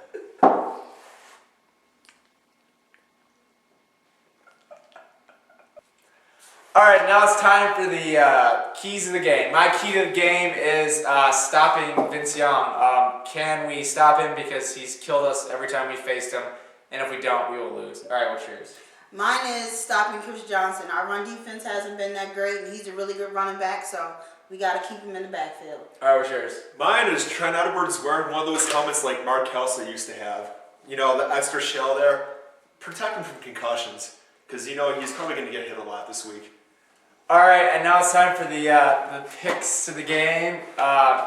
We mentioned before this that they are tied. They both have 2, and me and Justin, our producer, both have 1. Me and Jared, the producer. Oh wow, that was a joke. Jared, the producer.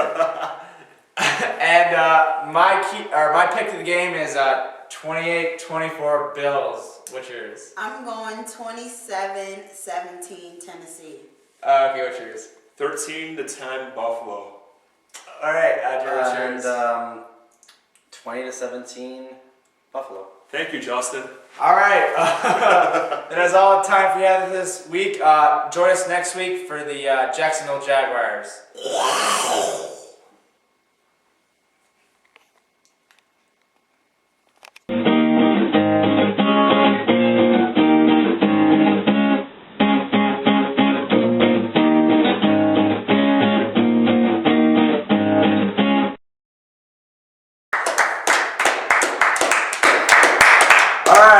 Hi, welcome to the Buffalo Bills Pregame Show for Week 11 against Jacksonville Jaguars. Now let's be honest, who cares about the Jags game? Dick Jauron was fired. Woo! Thank you, Ralph. All right. Thank you. So we're just gonna have a discussion about this firing. All right, we're gonna start off by goodbye, Dickie. It is rebuilding time, in my opinion. We're gonna talk about the coaches. Mike Shanahan, for instance. He was talking to the Bills today, a report from ESPN, and so what do you think about Mike Shanahan? I think he could be a good fit if he's given the GM control as well. That's what he's looking for. He's a football man as opposed to Russ Brandon, who doesn't have a clue as far as football goes. That said, I will give kudos to Russ Brandon by convincing Ralph that he needs a football guy in charge of football operations. And also, I heard that Russ Brandon has Ralph's ear on spending for a more expensive coach, which is what we need. Yes. And so, what do you think about Mike Shanahan? I'm good with Mike Shanahan. I've been outside of Buffalo. Denver is my other team, so I'm good with the whole Mike Shanahan thing. But if Russ Brandon is giving up control, is he really? I mean, will he give up control to let Mike Shanahan do the job? Is a question. I hope so. But I'm saying, you honestly, you bring somebody in to take your job.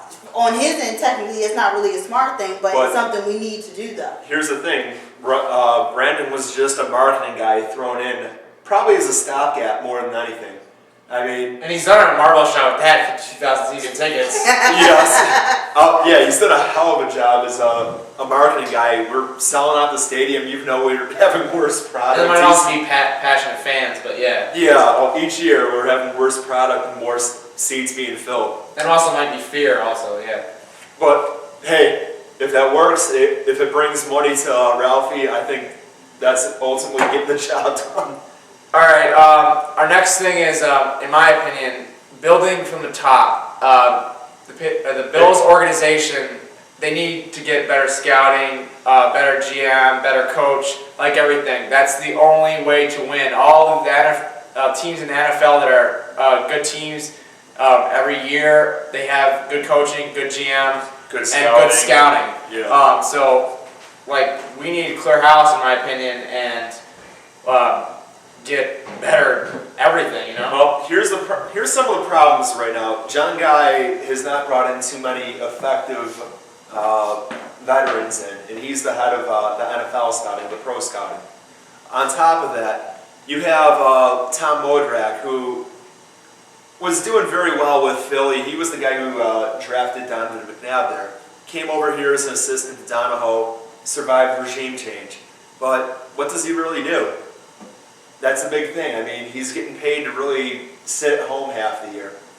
That's not going to be what you need in today's NFL. You need dedicated scouts, dedicated people bringing good information to the coaches as far as who's going to be on the team for this year, who's going to be in the draft, who's going to be on the field against them. And that's a huge thing right there. All right, so what do you think about building from the top? I mean, I think that's where you got to go. Like you said, scouting is a big part of it. We don't bring in good veteran players. Our draft picks aren't really that horrible because if you look at them, once they leave Buffalo, they're like great players. Like Jabari Greer's gone, Antoine Winfield, all these guys have turned into they were great players when they were here. Just let them go. Right, but I'm saying, so our draft picks haven't been horrible, but as far as bringing in veteran players, as far as O-line, defense, they're doing a little better, but the offense, as far as picking veteran players to come in, to protect our quarterback, have been horrible. Oh yeah, over the years, Melvin Fowler was a key example, as we were talking beforehand. He was getting blown up by every D tackle in the division. You can't have that. You need a smart center that's able to push the line as well, and he wasn't able to do that. I think we do need to shift. One thing we haven't covered yet is Perry Fuel. He's the guy who's, at the moment, a stopgap. And if he does well, do we have the next Singletary at that point? That's the big thing. And honestly, I do not want to build from... I know that's Ralph's thing, building from within the organization, but he's a defensive coach. I want an offensive coach, a veteran coach that really knows what he's doing. All right, here's the thing. Who knows how much control Dick had on the offense? Maybe he was saying, Turk and then Alex... Simplify the offense. Don't have T.O. and Lee as twins on one side. Don't have them in the slot. Don't move them around at all. Maybe Perry Fuel will go, hey, Alex, how about you change stuff up? How about you be a little more creative? Or maybe if he knows he's a defensive guy and he knows offense isn't his thing, then let the offensive guy handle it. Exactly. If you know that's not your strength, then don't try to put your hands in something that you know you can't fool with. If he says, look, do what you need to do, let me see what you can do, because if Alex Van Pelt does a good job, then he looks good. But he's a defensive guy. Defense isn't horrible. I mean, yes, we need some work. Yeah, I mean, so he's like, he needs 6-7 guys are injured. he needs to stick to what he knows. And if the offensive guy is good, then he needs to let him handle it. And of course, if he messes up, then you try to fix it. But I definitely wouldn't go in there trying to be an offensive guy if that's not my strength. Yeah, definitely. I think the Bills, they have basically a defensive head coach now, and they have an offensive coordinator.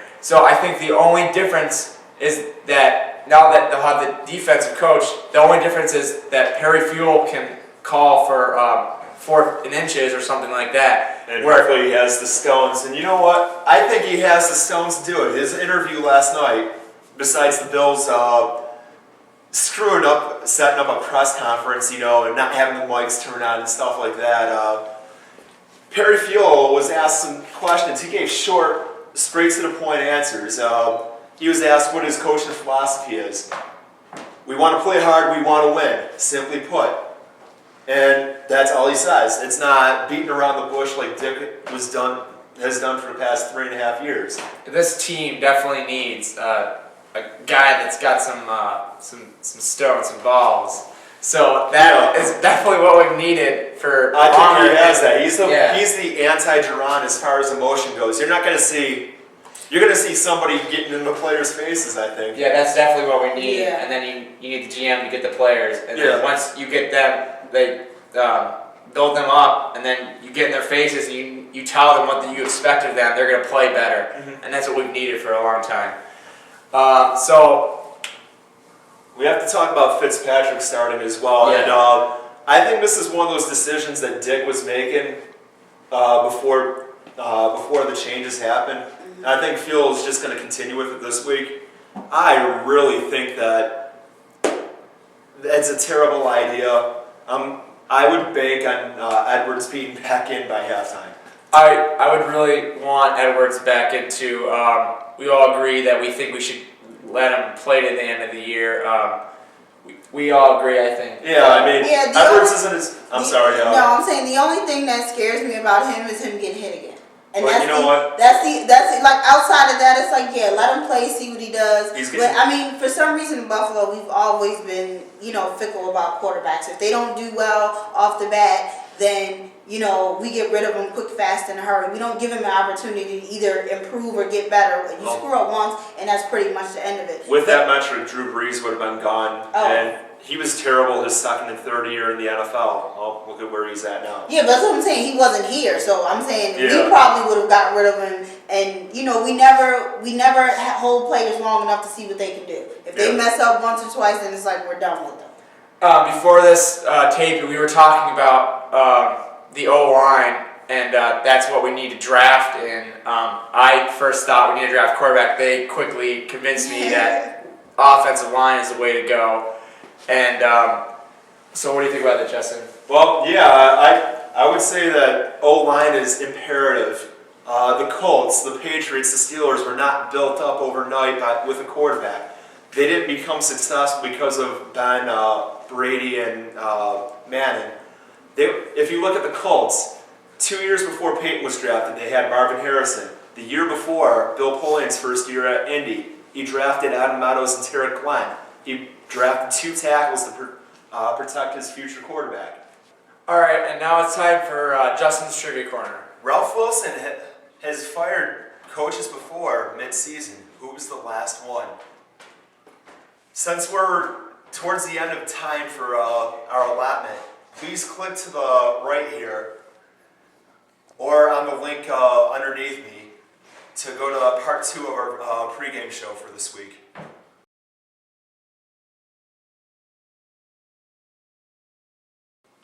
Hi, and welcome back to Week 2 against the Jaguars, Part 2.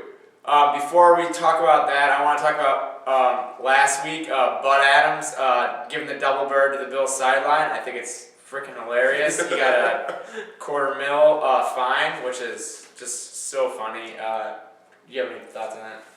This Bud's for you. Yeah, seriously retarded. Not smart at all. I mean, it's like your team was won hilarious, though. Wait, they won Yeah. 3 games? Yeah. Yeah, you just beat a 3-5 team. It was hilarious. It's like Really cool that's like coach. Ralph Wilson doing that, and that's a joke because he would never do that. He's a classy guy, and that Titans. I don't know. He's old. He's He's, just not- old and crazy enough that he they've white, both been in the league the I would love same to- amount of time. I would love to see Ralphie do it to Jerry Jones or Daniel Snyder. Them guys deserve it. They're both founding fathers of the AFL. They need to, Oh, act better. 50 years of pent-up aggression, why not? After all, the Titans were the last franchise to actually make it to the Super Bowl out of the original 8 AFL teams. So, All right, so now it's time for the question of the week, and it comes from Dev/Null, and he wants to know what our opinion is on what the next Bills coach is going to be. will Ralphie ever hire Yeah, a real we'll coach? We'll already hire a real coach, Ralphie. Yeah. So what do you think? Well, after Ralphie gets beat up by a couple of guys, and then kicked on the slide, What? a Christmas Story reference. Okay. Yeah, I would say that rumor has it, as you were saying before, he's looking to hire somebody that's a football guy for the GM spot. Any better? And he's willing to spend some money. If you spend some Any money better, for yeah. a coach that's experienced, yeah, I'd be happy with that. I would love to see it happen, but Ralph is a notorious cheapskate. I wouldn't put it past him to hire Greg Williams again or something like that. Oh wow, not that. I don't think no. Hey, it wouldn't be the first time he fired a guy and rehired him. He did that back in the 60s and 70s, I believe, Lou Saban. Okay, what do you think? I'm not sure. If Mike Shanahan comes in, they're talking to him about coaching, then I can see that there are a lot of good people out there that they probably need to look at, also. But I'm at this point, middle of the season, I'm completely clueless on who they could bring in next year. Or even later on in the season is like, hey, you got the full-time gig, especially if Fiolo doesn't show to be the man. One thing I can say is we can start speculating a little bit here. Shanahan's already been talked to, according to Adam Schefter. I would love to see somebody like Bill Polian's son, Chris Polian, possibly be the next GM. Or how about bringing in Marty Schottenheimer as a GM and bringing his son, Brian? It as has the to be a coach? combination of a good GM and a good coach. Yes, or a good guy that can do both, like a Holmgren who can do that. Yeah. And hey, Holmgren's available, Cowher's available. Yeah, I wouldn't mind Bill Cowher. I don't think Gruden's going to come out of the booth. ESPN thinks he's going to be the next Madden. So they're paying him a comparable salary to an NFL coach just to be in the booth. I don't think he's going to go, but there's tons of coaches out there that are fresh out of the league at this point that have won the rings. They've won the trophy. The Bills have the pick of the litter just by getting rid of Dick at this point. So I just want to point out here, as we said, that we were talking about in that before, the last coach that the Bills hired mid-season was Mark Levy. So that hopefully it pans out. Let's talk about the Jacksonville Jaguars. They have a good running back, Reece Jones-Drew, very safe the quarterback. Titans did last year. They're on a 2-game winning streak. So what do you think is going to happen this week? Especially since Fitzpatrick's starting, I just don't see it happening. I think Mojo Drew, Pocket Hercules, is going to run through our defense a little bit. If we had fuel during the bye week, I think we might have had a chance, especially with him being able to assess Edwards himself, as opposed to being thrown in the situation. But I just don't think it's going to work out that well. Okay, so what's your take on the Jags? I'm with you. We just got ran over last week by Chris Johnson. I think Maurice Jones-Drew is going to keep doing the same thing. David Garrard, he's been doing pretty decent the last couple of weeks. He hasn't lost any games for him. He's very quietly dangerous. Yeah, that's the thing. that's what you don't want the quarterback to lose a game. And that's basically what he's been doing. He hasn't been He's super a great manager. He's not a deep threat like a Kurt Warner. Right, Yeah. and with Torrey Holt on the team now, you got a receiver. So it's going to be an interesting game, but I don't think the Bills are going to be able to pull it out though. All right. I was gonna say Torrey Holt. I think is more of a compliment to like a Reggie Williams, and Maurice Jones-Drew is a good check down option as well. So we honestly don't think they're gonna win, and now it's time for the keys to the game. My key to the game is stopping the run. Mojo Drew, we gotta stop him. All right, what's yours? I think we have to score. I mean, we've only scored 17, points the last couple of weeks, so, I think we need to score. All right, what's yours? Well, I'm just gonna say, can Perry coach? Is Perry going to be a good game coach, which Dick Jauron definitely wasn't? So can Perry do something that Dick couldn't and just coach on the game day? Fire him up. All right, and now it's time for the picks of the game. My pick to the game is 31-10 Jacksonville. What's yours? Mine, I'm going with 35-17 Jacksonville. I'm going to say much lower score. I think Perry's going to have the defense at least fired up. And I think that they're going to make enough changes where they might be able to control the clock. Maybe half a game, maybe close to it. I'm going to say 7-3 Jacksonville. All right. I'm going to say, based on pregame shows I've seen last week in history of the Bills in the past few seasons, Jacksonville normally loses to teams that they should win against, so I'm going to say Buffalo, 24-20. He's trying to catch up in standings. All right. Just a little thing I want to say. This is a very critical time for the Bills. If we do not get this right, the coach, the GM, the whole front office, it's going to be another 5 to 10 years of losing, and by that time we'll probably lost the team. And paper bags over 7 to 9 seasons. Yeah. Okay. Thank you for joining us this week. Join us next week for the fish.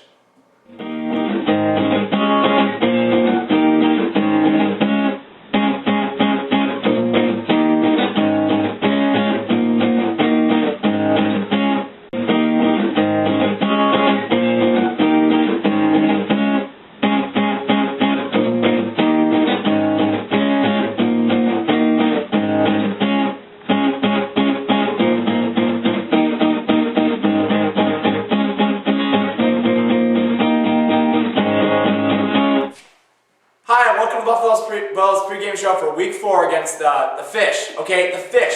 Justin, the Fish. I hate the Fish. What's your idea on this? Come on, let's do it. Want to see my idea of that? I want to friggin' squish it. Let's squish the Fish. All right, our first topic for this week is the T.O. We're going to talk about the last game and how T.O. could not catch the ball. 4th and 1, Dick Jauron and his glasses, and T.O. and his glasses. All right, what do you think about that? All right, well, first off, T.O. didn't get a catch. Boo freaking who. He should have been able to catch one of the 4 that was thrown at him.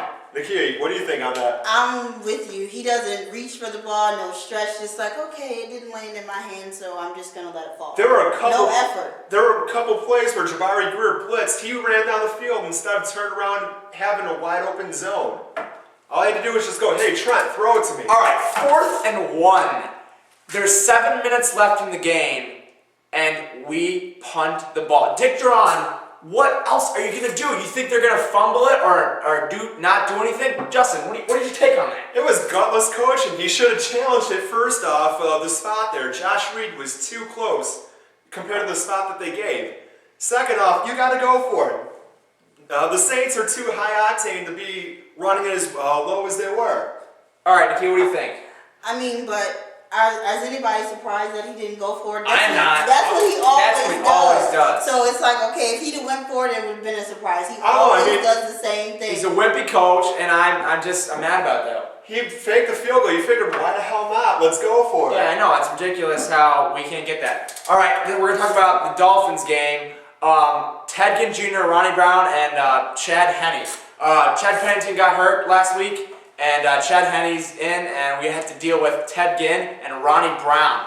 What do you think is going to happen this week? Well, you know they're going to bring the Wildcat, and as it stands, we've done pretty well stopping that. One thing that we didn't stop last year, though, was Ted Ginn in the one game. Terrence McGee was on one leg, and Dick Jauron didn't pull him out. We got to stop Ted Ginn. We got to stop Ronnie Brown. That's the keys right there. All right, what do you think, Makia? I agree with you, Justin, but along with Ronnie Brown, we got to remember Ricky Williams is back there, so they got a great 1-2 punch. The Wildcat, I don't know how the Bills are going to do against that. It'll be interesting to see Chad Henne. Has he even started a game yet? No, this is his first start. So it'll be interesting. Hopefully, He's going to get, I hope he gets I hope we destroyed. I hope he gets I destroyed. hope we with all blitz the- him. I also hope we blitz Ricky Williams, that little pothead, you know? even with all the injuries, hopefully they still get after him. The front line is still looking good, so hopefully they'll get after him and he won't even get a chance to throw the ball. All right, so we are 0-2 against the Wildcat. You said it. We defended it well. I don't know if that's true. I haven't really analyzed it that much, but I think the Bills are going to destroy the Dolphins. They've had a couple of low-scoring games. I've looked back, but I think that the Bills are going to light up the Dolphins with this. Hopefully, Trent Edwards can get. All right, and now it's time for a debate with a Dolphins fan. My cousin Jared and his friend Andrew Marks, who is a Dolphins fan. We're going to start off with how do we think the two teams are going to do? Jared, what do you think? I think that the Bills, honestly, Andrew, I think the Bills are going to sweep the Dolphins this year. I have that not a doubt in my mind anymore. I originally thought they were going to split. Okay, I really did. But now after seeing both the Bills and a little bit of the Dolphins during the Monday night game a couple weeks ago, Dolphins have nothing this year. Bills sweep them this year. What do you think? Andrew, what do you think? Yeah, I hate to agree with you, but seeing how close the Bills beat the Patriots and Tom Brady a couple weeks ago, I'll have to admit I'm pretty scared to be a Dolphins fan right now after Week 3. It's not looking great for us, and we might have to wait for another year to. We may have like the opposite syndrome. Every other year we do well, and to have Chad Henne come out right now and provide the additional spark may be beneficial. Well, Andrew, dude. Chad Henne is not going to provide an additional spark. He's never even started before. You really think Chad Henne's going to come out and do good? That's a strong arm, and when you're down a combination of the Wildcat, some teams don't really know what to do if they have to stay local or they have to keep their secondary pretty deep. Well, on my end, it seems with the stats that Trent Edwards has, it seems like he's going to continue the trend of UFO for Bills quarterbacks. But, other than that, it's still earlier in the year. He has a lot of top-notch receivers. The Bills have never actually even had problems with the Wildcat. If you go back to last season... Well, we're 0-2 against them. We were 0-2 against them, but we had never had issues with the Wildcat. So. Yeah, okay, go. What do you think? I mean, that's my argument. I think the Bills will prepare for the Wildcat, though I think with the addition of Chad Henne coming in as a starter may confuse your defense and may provide to be the X factor for us. So it may not just be the fact that we are focusing on the Wildcat, but the fact that now Chad Henne can throw past 20 yards, which Chad Pennington couldn't do, and this may actually work out for us to provide more options. All right, Andrew, thank you for talking with us this week. Just my little take, I think the name of the Dolphin Stadium, Long Shark, is a joke, and should have kept a pro player. That was a cool name for it. Go Bills, and thank you for talking with us.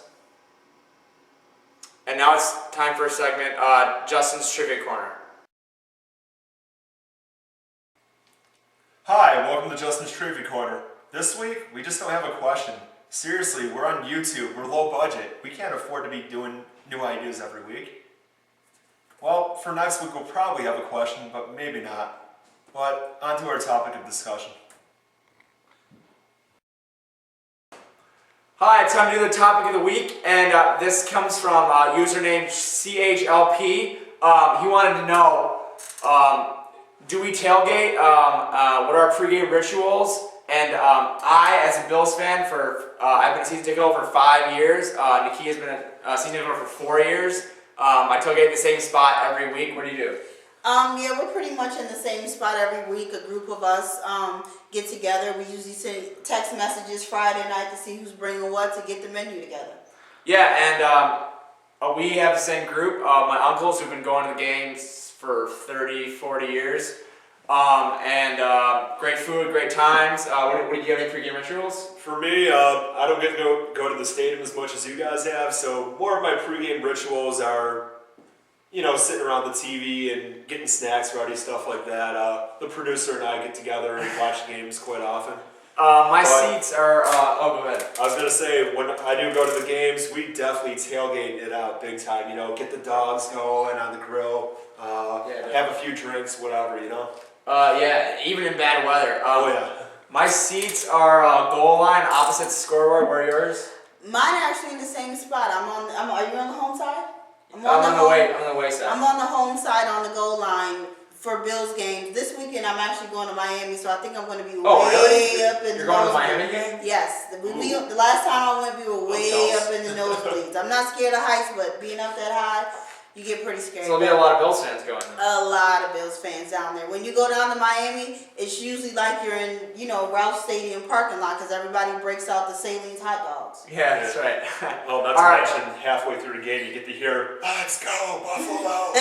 Yeah, all right. Our keys to the game. My key to the game is Trent Edwards. I think, again, my key to the game probably be the front line stopping Ronnie Brown. All right, what's yours? Well, I'm going to say we got to contain Ted Ginn and blitz. We stop them, we're going to win. All right, our game picks. I have the Bills 24, Dolphins 17. Bills win. What's yours? I have the Bills 20, Dolphins 13. Okay, what's yours? I have the Bills 3-2. 3-2? Yes. Wow. Okay. I got the Bills, as all three of you guys do. 24-10. Henny's not gonna do anything. And also, like to update you on the pool, or not pool, but thing we got going here. The standings for picking the game. It's producer Jared, me, and Justin tied at 1 all. And she's got I'm still trying to get on the board. All right, thank you for joining us this week. We will see you next week against the Browns. All right, go Bills and squish a fist. And thanks you to Andrew Marks.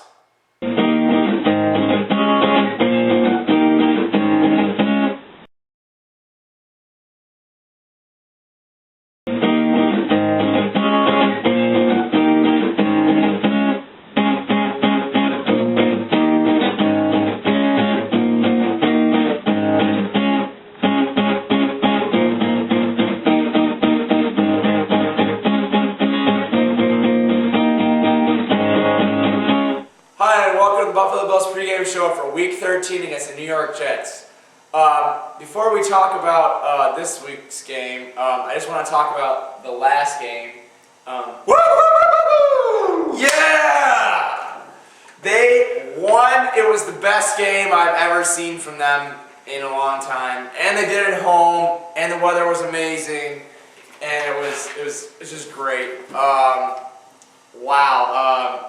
I picked the score almost. I was off by 3 points. I'm not leading that. Or I'm not tied with the Kia.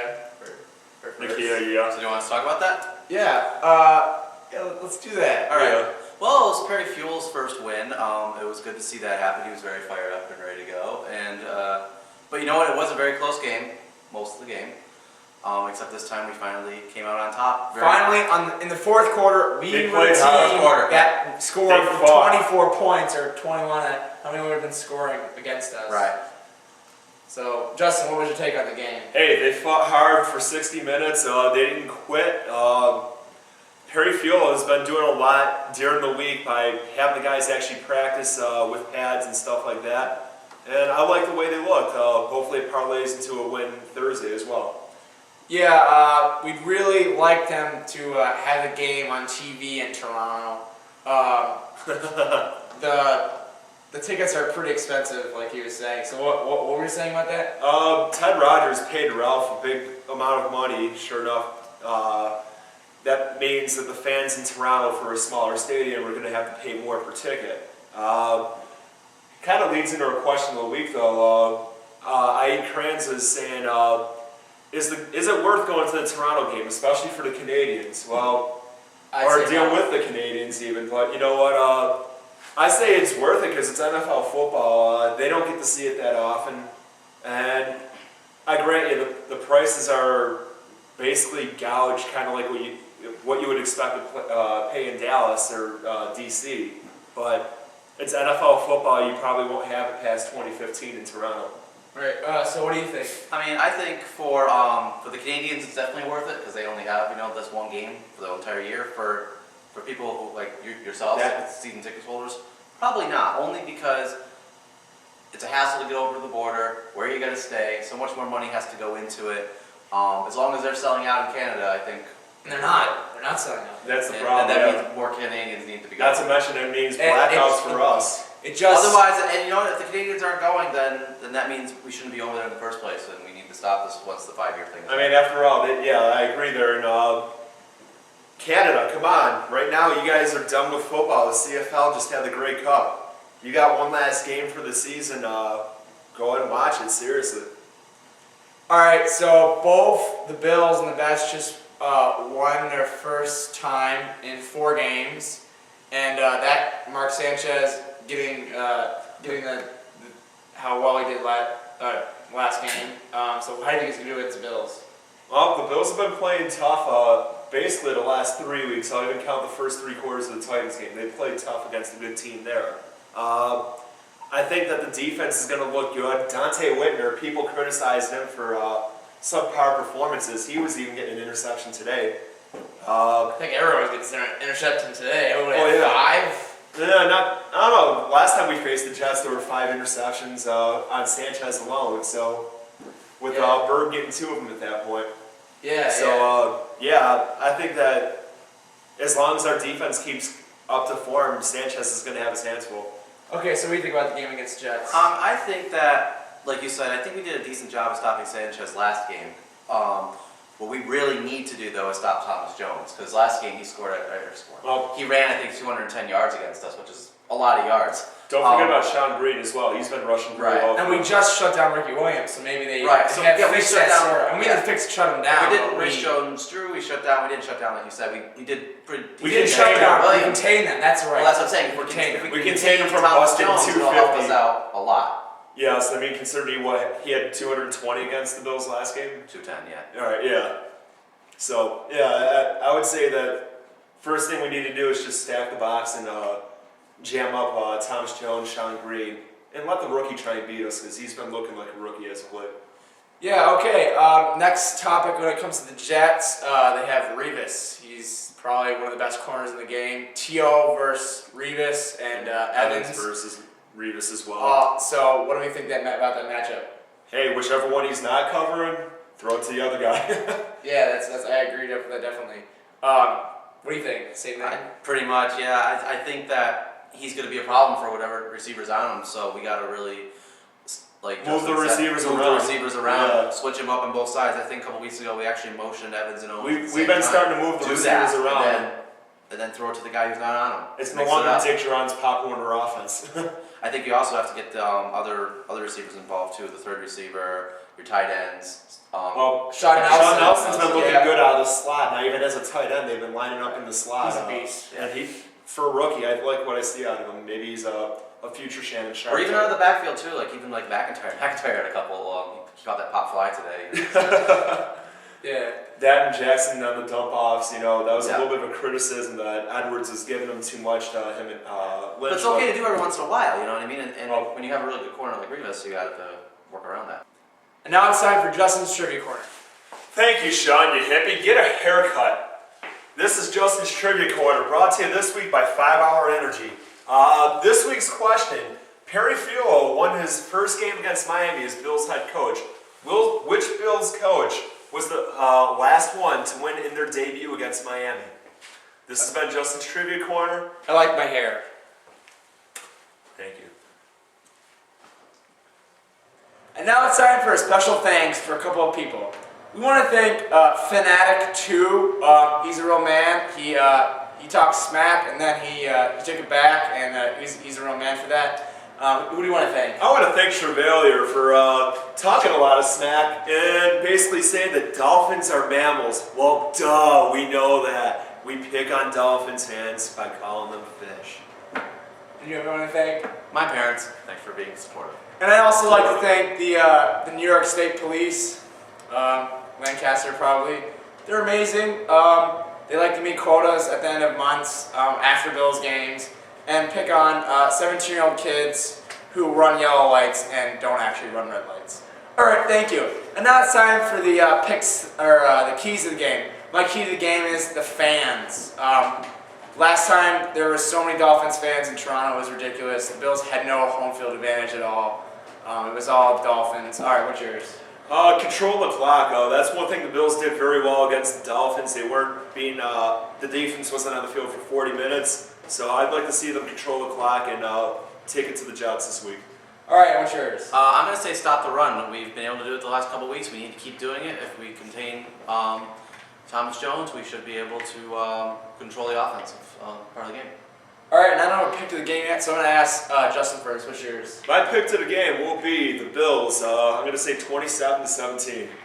All right, and what's yours? I have to go, unfortunately, with the Jets, 24-10. Oh, wow. All right, my pick to the game is Bills lose a close one, 24-21 to the Lonely Jets. And Akia will have her pick on the screen. She will.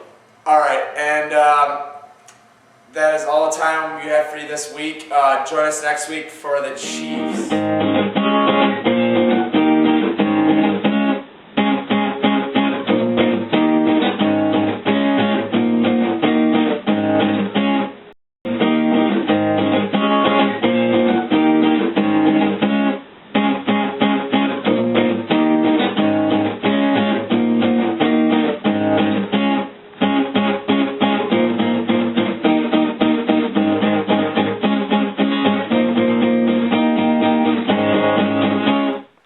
Hi, and welcome to the Buffalo Bills Pregame Show for Week 14 against the Kansas City Chiefs. The Bills lost last week up in Toronto because of Terrell Owens and the Jets shutting them down completely. But what we're going to talk about this week, the Chiefs. Okay, top story.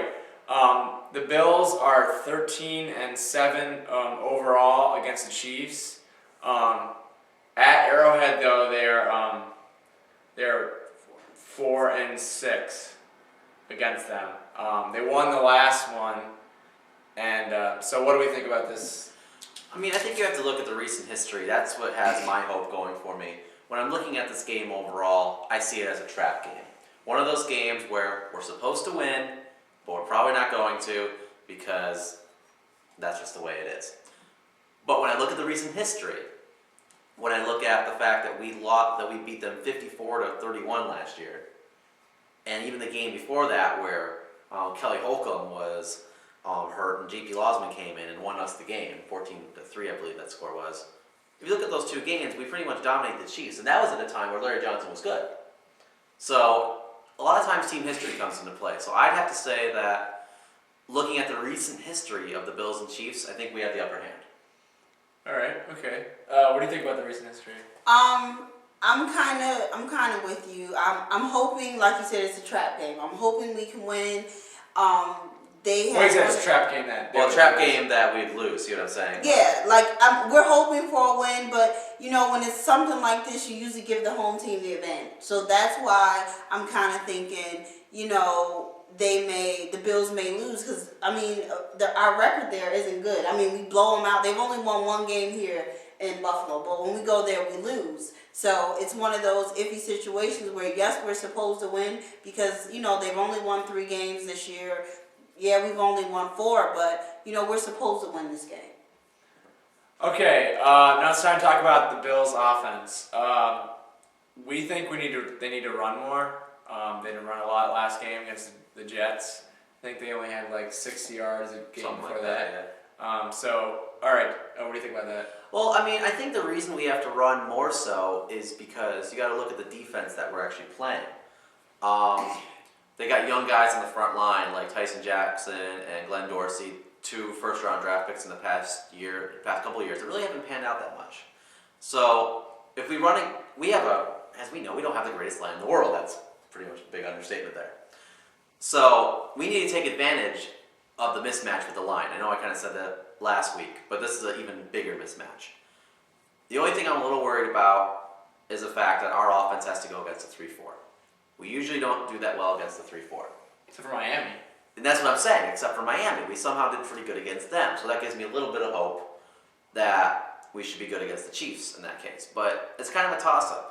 You know what I mean? And the linebackers, I don't want to say they're deep, but like they do have Mike Vrabel. And he is an experienced linebacker. Apparently, though, according Against the Bills, too. Against the Bills, yeah. I mean, maybe they'll throw him out on the fullback thing and score touchdowns against us. Who knows? But that's all I got. Okay. Recently, I mean, obviously the Chiefs, they don't have a really recognizable secondary. T.O. and Lee Evans are obviously 2 top receivers in the NFL. What do you think they're going to do against them? They should pretty much have a field day against them if we throw T.O. the ball. I mean, they gave up 250 receiving yards last week against Denver. So if Denver can do it, yes, they have a pretty decent, receiving core, but we got T.O. and Lee Evans. And there's no reason why between the two of them they can't get 250 yards on them also. I agree with that completely. All right. Stopping Matt Castle. I don't know if that's a really big thing. I mean, you put that up there. What do you think? Oh, okay. So I'm getting the credit for this one. Okay. No, you really got to look at last year. We played Castle twice, and what did he do? You guys remember? He beat us. He beat us. Wait, he was on the Patriots. Yeah. Okay. He was on the Patriots. Blah blah blah. But a lot of the plays last year he made on his own. Do you remember all those scrambling yards he ran? Like I remember. It was the last game of the season, and It's the Patriots. it was fourth. Yeah. It's the Patriots. Okay, it's the Patriots, but Sean, he's the one that's running the ball. No one else is doing that. All the scrambling yards against us. So, but I agree with you though, in a sense. We need to stop Castle, but I think the fact the rest of the 10 players on the team will probably help us do that. Okay. What do you think about Jamal Charles? Well, again, he's a backup basically coming in for Larry Johnson. That'd be like us starting Xavier Oman. Not to discredit Xavier Oman, but if he was the starter right now, probably not the best situation. So I don't think they have much of a running game. Okay, one of our featured. Oh, okay. What do you think about Jamal Charles? Sorry. I'm with you. He's a no-name, pretty much like the rest of their team. And even before, the only person they really had on their team was Antonio Gonzalez. So that was really like the only person you really worried about. Yes, you're worried about Larry Johnson, but now that he's there, now that they're both gone, Matt Castle's by himself. He's not, he's not doing anything. He's not completing passes. He may be running a little bit, but you still need a passing game too. So I don't know if we necessarily have to stop Matt Castle. I don't think I think our secondary is pretty good. That even if he's throwing the ball, maybe Jarrisburg can get a couple of interceptions and break the tie and lead the league in interceptions. He's got 8, so yeah. I'm just saying, I think we gotta be careful about Castle. All right. I'm just saying. Alright. You guys might be surprised at this one. Go ahead. Sorry. All right. So, like I was saying before, our featured thing this week is will we lose the team? And obviously, I was talking about this before with Nakia and Jared. The royalty tax, I think, ends in a year or two, and that means that Ralph can sell the team and not have a huge tax on his family. So, what do we think? What do you think? I don't think he'll sell the team. I think he loves the area. I think he loves Buffalo. I honestly think as long as he's alive, then we'll still have the Bills here. The only thing with that comes into play too is also with the salary cap is that same year there's no bottom. So if we need, we can pretty much pay players anything. We don't have to pay them the league minimum. We already don't spend a ton of money anyway on players. So, we don't have to pay them $300,000. We'll pay them $150,000. So, I mean, for us, it's going to be an all-around, crazy situation. We're never going to be the Dallas Cowboys paying a player $50 million. That's never, ever going to happen. So, it's like I said, as long as Ralph's here alive, I think the team is still going to be here. But as far as getting players and all that, it's going to be real hard for us because we're not going to be able to afford them. Okay. And now it's time for Justin's Trivia Corner.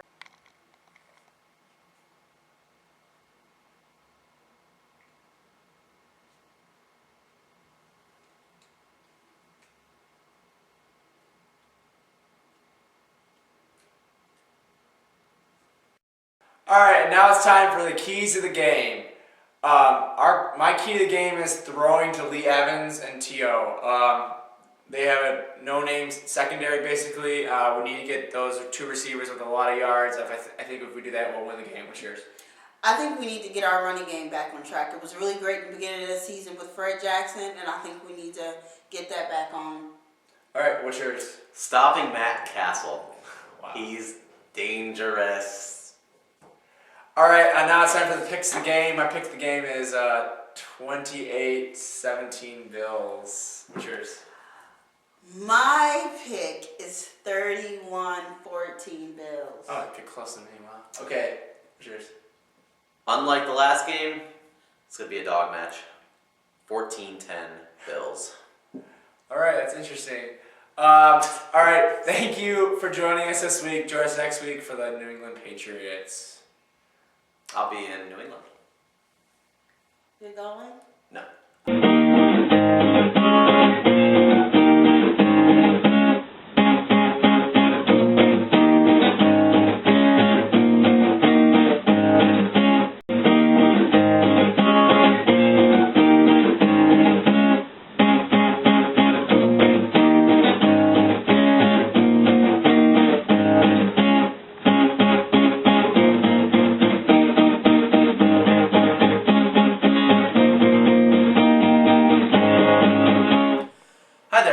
Buffalo Bills Pregame Show for Week 15 against the New England Patriots.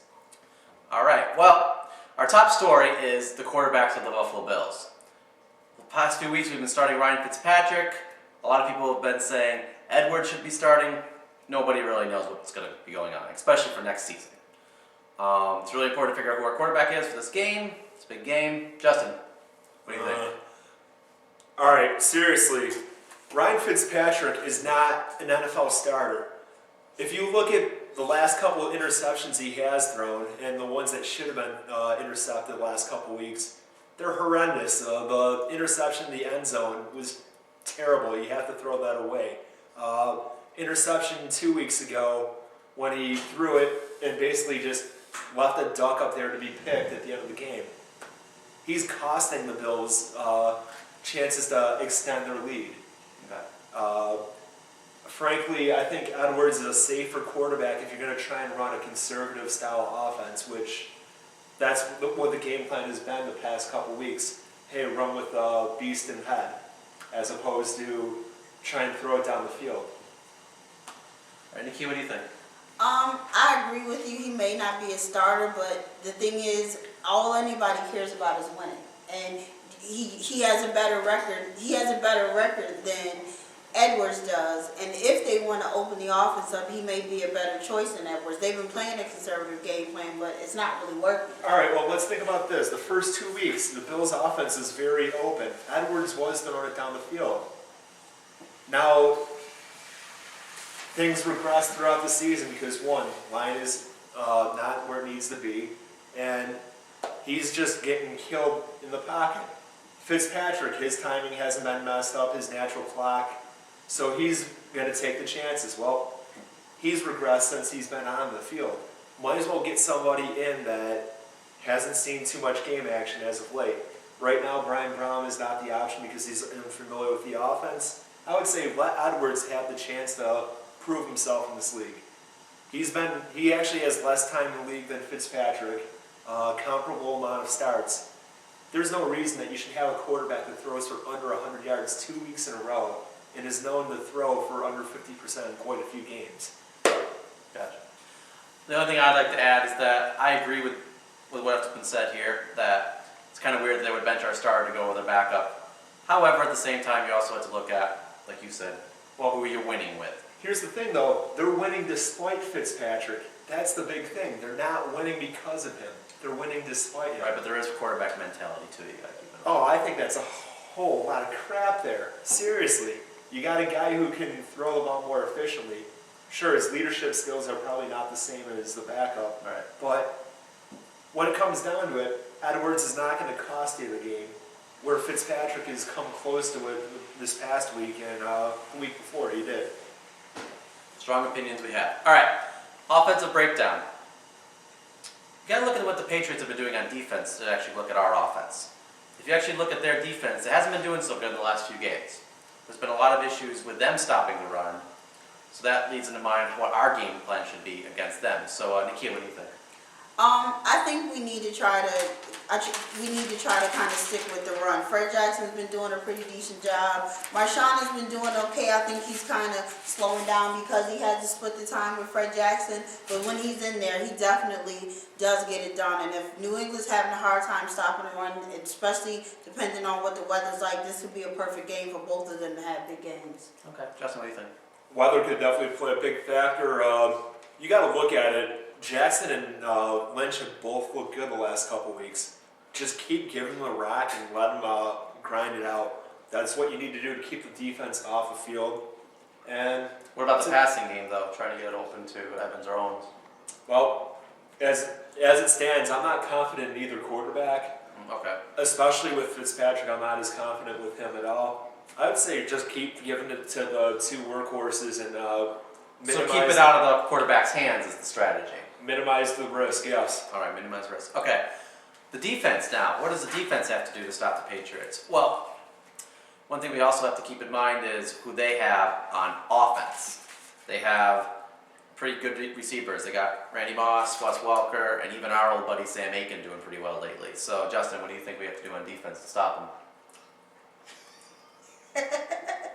Well, they need to fill the gaps when it comes to run contain. The Bills did a great job against the run except for one play.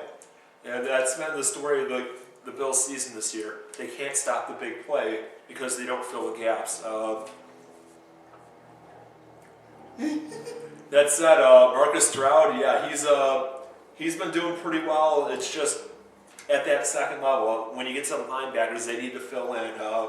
Secondary doesn't need.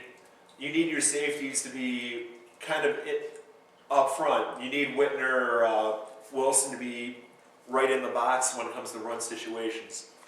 As far as passing game goes, you have Wes Welker. What New Orleans did to stop him was put two guys on him to double him the whole game, and that worked out pretty well. Randy Moss, Carolina got in his face and he shut down. You need to do that. I'd rather see Sam Aiken torch us than those two other guys. All right, Nikia, what do you think? I definitely agree with that. They're gonna have a hard time with Lawrence Maroney. He's had a great season so far this year. So if the Bills don't get it together up front, then he's gonna have a field day running against us. And like you said, with Wes Welker, he isn't even their number one receiver, but because people usually see him to double Randy Moss, he's been having a field day, especially over the middle. So we might have to have a couple of extra DBs just to keep the two of them in line. And like you said, Sam Aiken, if he gets more yards just because the two of them aren't scoring. I'd rather him have yards than scoring. He's not really scoring. He's getting a lot of yards, but he's not scoring. So I'd rather him get the short 5-6 yard passes than to have Welker and Moss running all over us. Yeah, I mean the only thing I'd add to that is that, like you said, the Lawrence Maroney. I mean they have a few decent running backs on that team, not just Lawrence Maroney. They also have Sammy Morris and Falk. Yeah, they're very dangerous. So all three of those guys combined against our defense, which unfortunately is the worst against the run, could cause some huge problems. All right, let's talk about playoffs, believe it or not. Playoffs? Believe it or not. Playoffs? The Bills are not eliminated from the playoffs yet. I'm not even going to try to go through the scenarios of what we have to do to get in, but all I know is that we have to win out, and if the Patriots lose out, as in lose every single game, including this one, everyone will be 8-8. Maybe we can take it. All right. Well, now it's time for Justin's Trivia Corner. Welcome to Justin's Trivia Corner. This week is brought to you by Grasso's Pizza and Subs on Transit Road in Depew. This week's question, a Depew native, happened to be the last quarterback to start for the Green Bay Packers at quarterback before Brett Favre. Who was he? This has been Justin's Trivia Corner. Again, brought to you by Grasso's. And now it's time for the keys to the game. My key to the game is blitzing Tom Brady. If we keep him out of the game, we'll have a chance to win. What's yours? My key is stopping the big play. They got good running backs, so we got to hold them to negative yards. All right, what's yours? Ball control, baby. Got to control the lines. And right now, New England's offensive line is struggling. Might as well try to control the game through the clock. All right. All right, now it's time for our picks of the game. Our status right now, I don't know if you guys know this, but the winner of our picks gets to choose where we're going to go out to dinner at the end of the season. The loser has to pay. As of right now, I have 3, Nakia has 3, Sean has 3, Justin has 2. Truthfully. So, here are our picks for the game. Excuse me.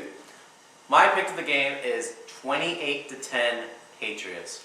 What's yours? I'm going 31-17 Patriots. All right. Upset special, baby. Buffalo, 21-14. All right. That's all the time we have for this week. Join us next week for the Atlanta Falcons game. See you there.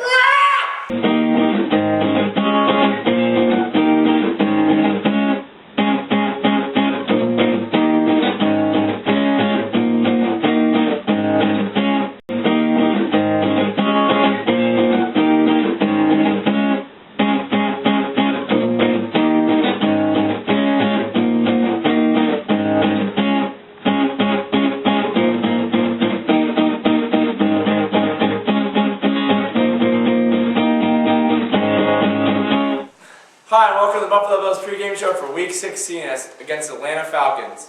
Our top stars for the week.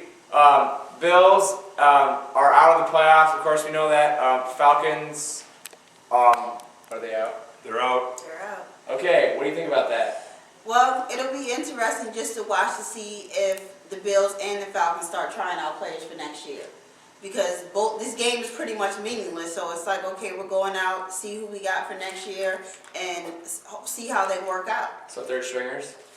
Not third stringers, but you know, pretty close. At least not the whole entire game, but I mean, you might as well see what you're working with for next year. There's no sense of anybody getting hurt. You know, we already got half the team on IR anyway, so you might as well see what you got. So now that we brought the second, third, or whatever stringers up, another top story is Brian Brohm. Our other 2 quarterbacks are injured. Brian Brohm and Jauron Hendon, he's the backup. Which one do we start? It's rumored that Brohm is going to start, the future maybe. So what do you think? Well, I think Brohm is going to start, but as you mentioned before, third stringers. The Bills have been on like 5th stringers all season. Yeah. So what I would say is Brohm is probably going to get the start. We got to see how he does at this point. See if he's worth keeping for next year and potentially being the future quarterback of the franchise. If Fitzpatrick or Edwards is healthy, I'd like to see what Fuel has up his sleeve, possibly getting them in, just to try and close out the season on a good note. All right. Our next thing is the game itself. The Falcons lead the series against the Bills 5-4. They've won the last 2 times. Okay, so let's talk about the offense. Justin, what will Brian Brohm do against Lofton? Well, I'd be worried about Abraham and players like that as well, but I think that Brohm, we really have to see it's a guessing game at this point. He's an unproven commodity. He was a very good quarterback at Louisville. If he would have came out after his junior year, he may have been the #1 overall pick in the draft. His stock slipped during his senior year, went to Green Bay. From there, he was basically put as third string for Green Bay this year. They decided not to keep him on the active roster. They felt that there were better needs suited in the roster itself. So they put him on the practice squad.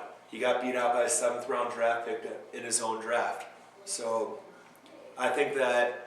Well, we were talking about this earlier that there's a lot of quarterbacks from Green Bay that have been Pro Bowlers. Oh yeah. And so maybe he'll turn out to be that. I don't know. Well, they did give up on Kurt Warner, and we all know how that story turned out. Correct. Went from a box boy to Super Bowl MVP and NFL MVP. So over the past 20 years, they've had Mikowski, Favre, Brooks, Brunell, but Brown may be another one in So that it looks like they line. know their quarterbacks. Yeah, they know their quarterbacks. Unfortunately, our franchise doesn't at this point. Hopefully they found the gem, though. Okay, talk about the defense. Ryan and Gonzalez and Turner is hurt. What do we think about this? It'll be interesting to see what our defense does because Jairus Bird was just put on IR today, so we don't have anybody who's getting interceptions anymore. With pretty much our whole entire starting defense has been either injured or on IR this whole entire season. It'll be interesting to see what Matt Ryan does. He had a great season last year. Maybe it was the whole high of the whole Michael Vick thing that made him so good that he played well. Now he's just falling off. Hopefully it's not like a sophomore jinx or something.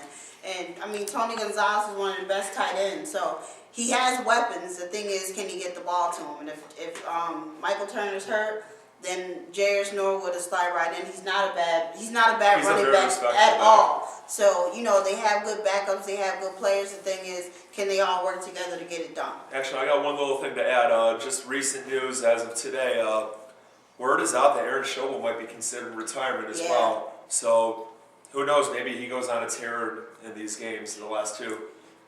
All right, our next thing is this kid over here is not just a kid we got off the street.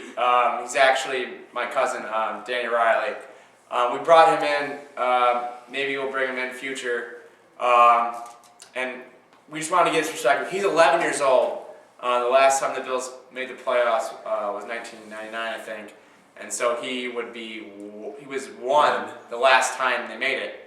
He's never seen the Bills, obviously, in a playoff game. He was one.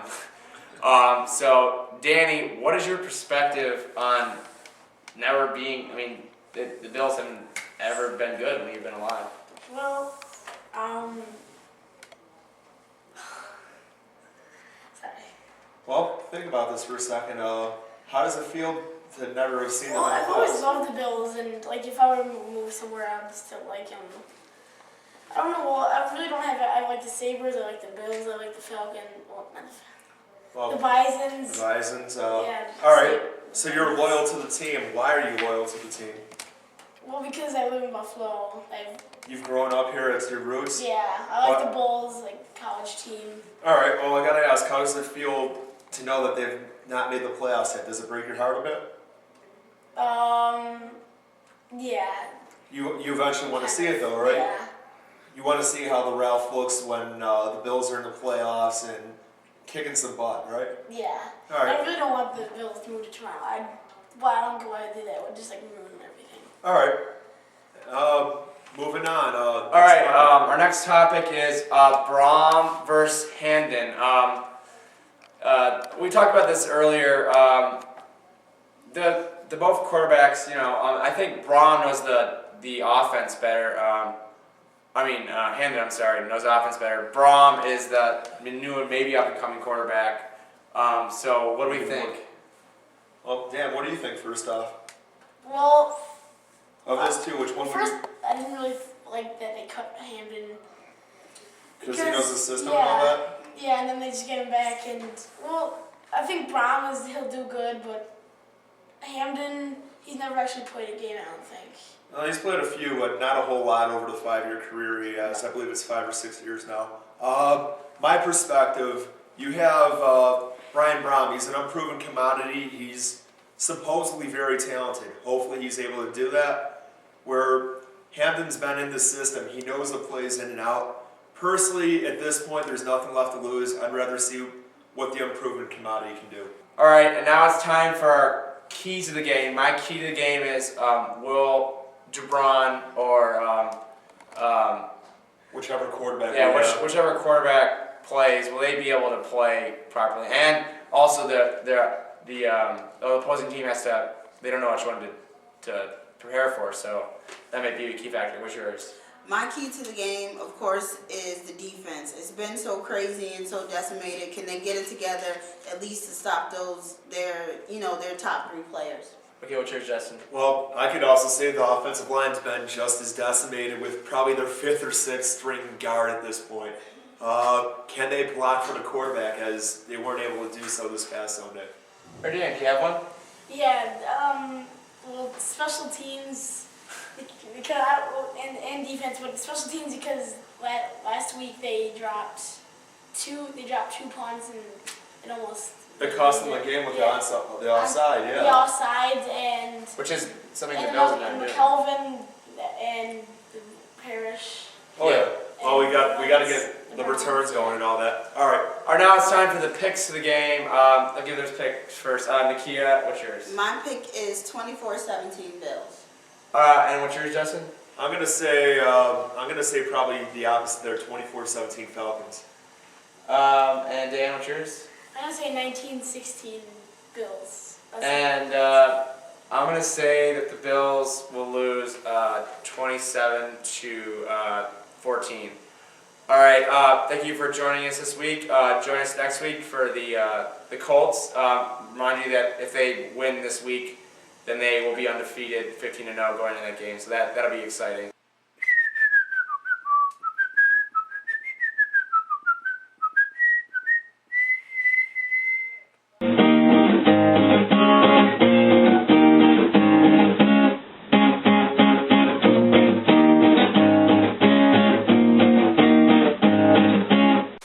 If they get that, I think they go deep in the playoffs. Because the person who wins the Stanley Cup Take the glasses off.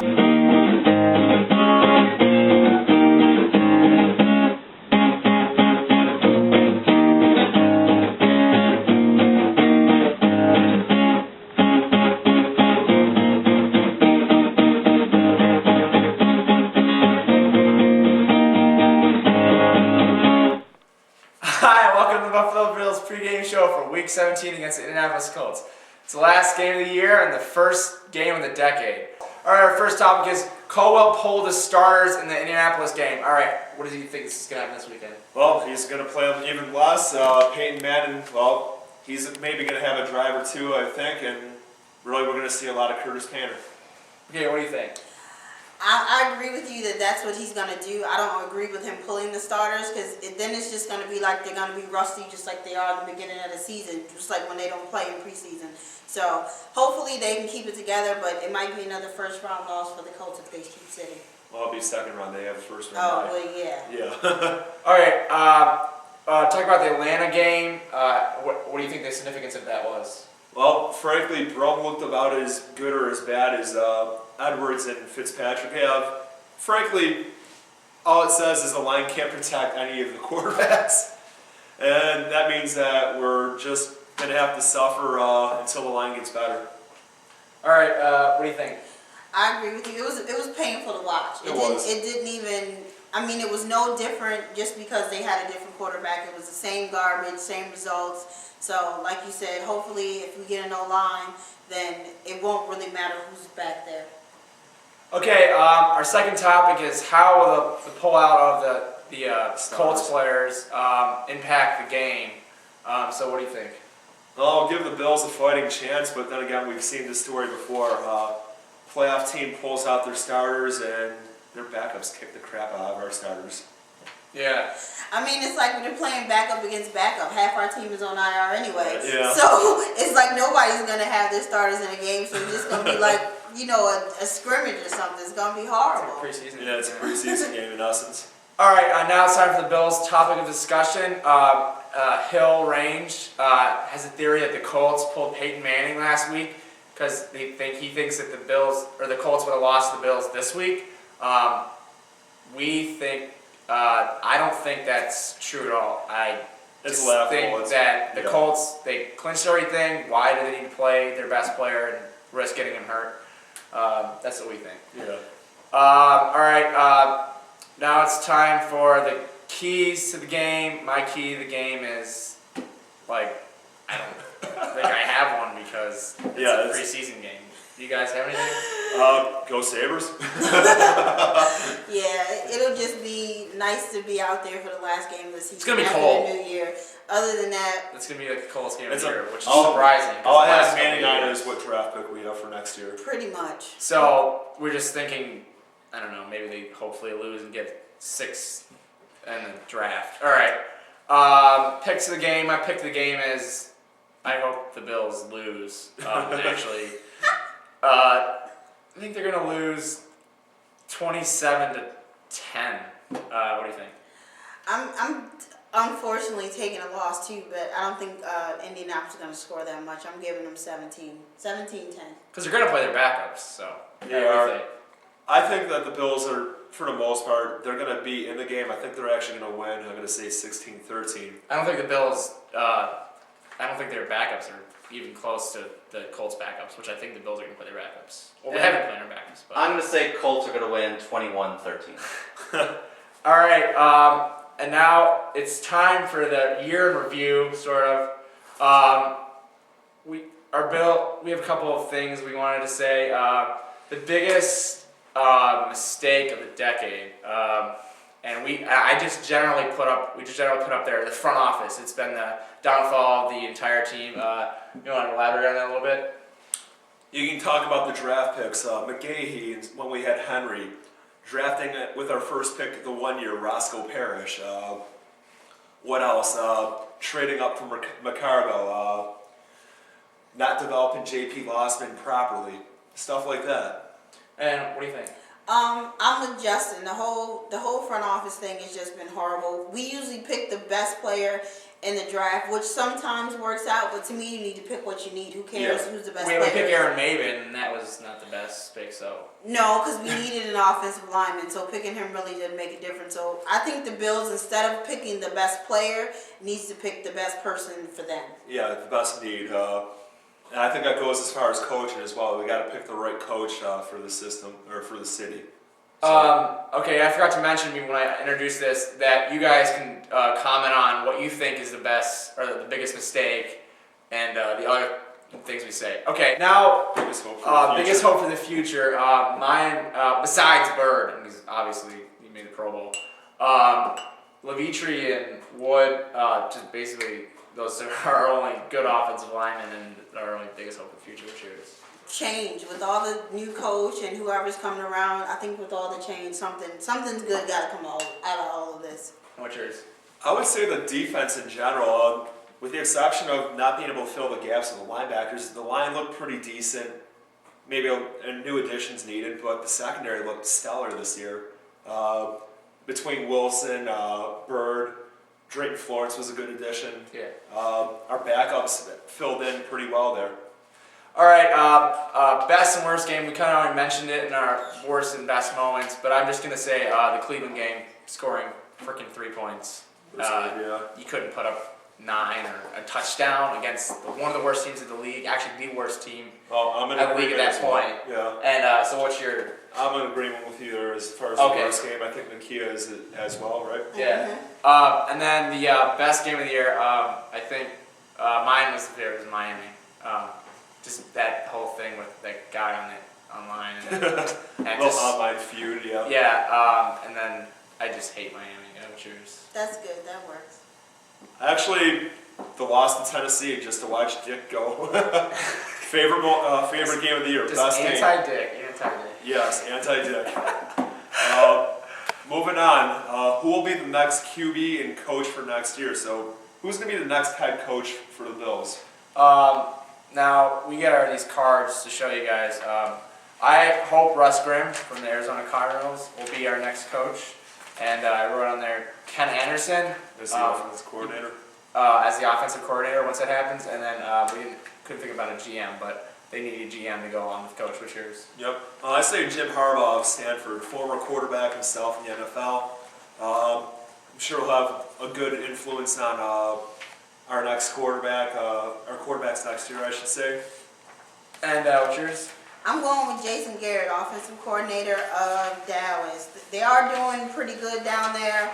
Hopefully they put it together. Yeah, they won a couple of games in December, so hopefully they're putting it together, and I think he's a good pick. All right, and then we wrote what we think our future quarterback is. I wrote Sage Rosenfeld, and hopefully they draft a good college guy, or putting in a veteran to help out with developing the college guy. That could be good. What's yours? It doesn't matter until the line's fixed. Fix the line first. All right. And me, I'm going with Michael Vick, because if we have a bad line, he can run out. We know he's not going to go here, but hey, it's always worth a shot. All right. Last thing we have to talk about is our Super Bowl picks. Yeah, mine. What two teams are going to make it to the Super Bowl? I'm gonna go with Green Bay. And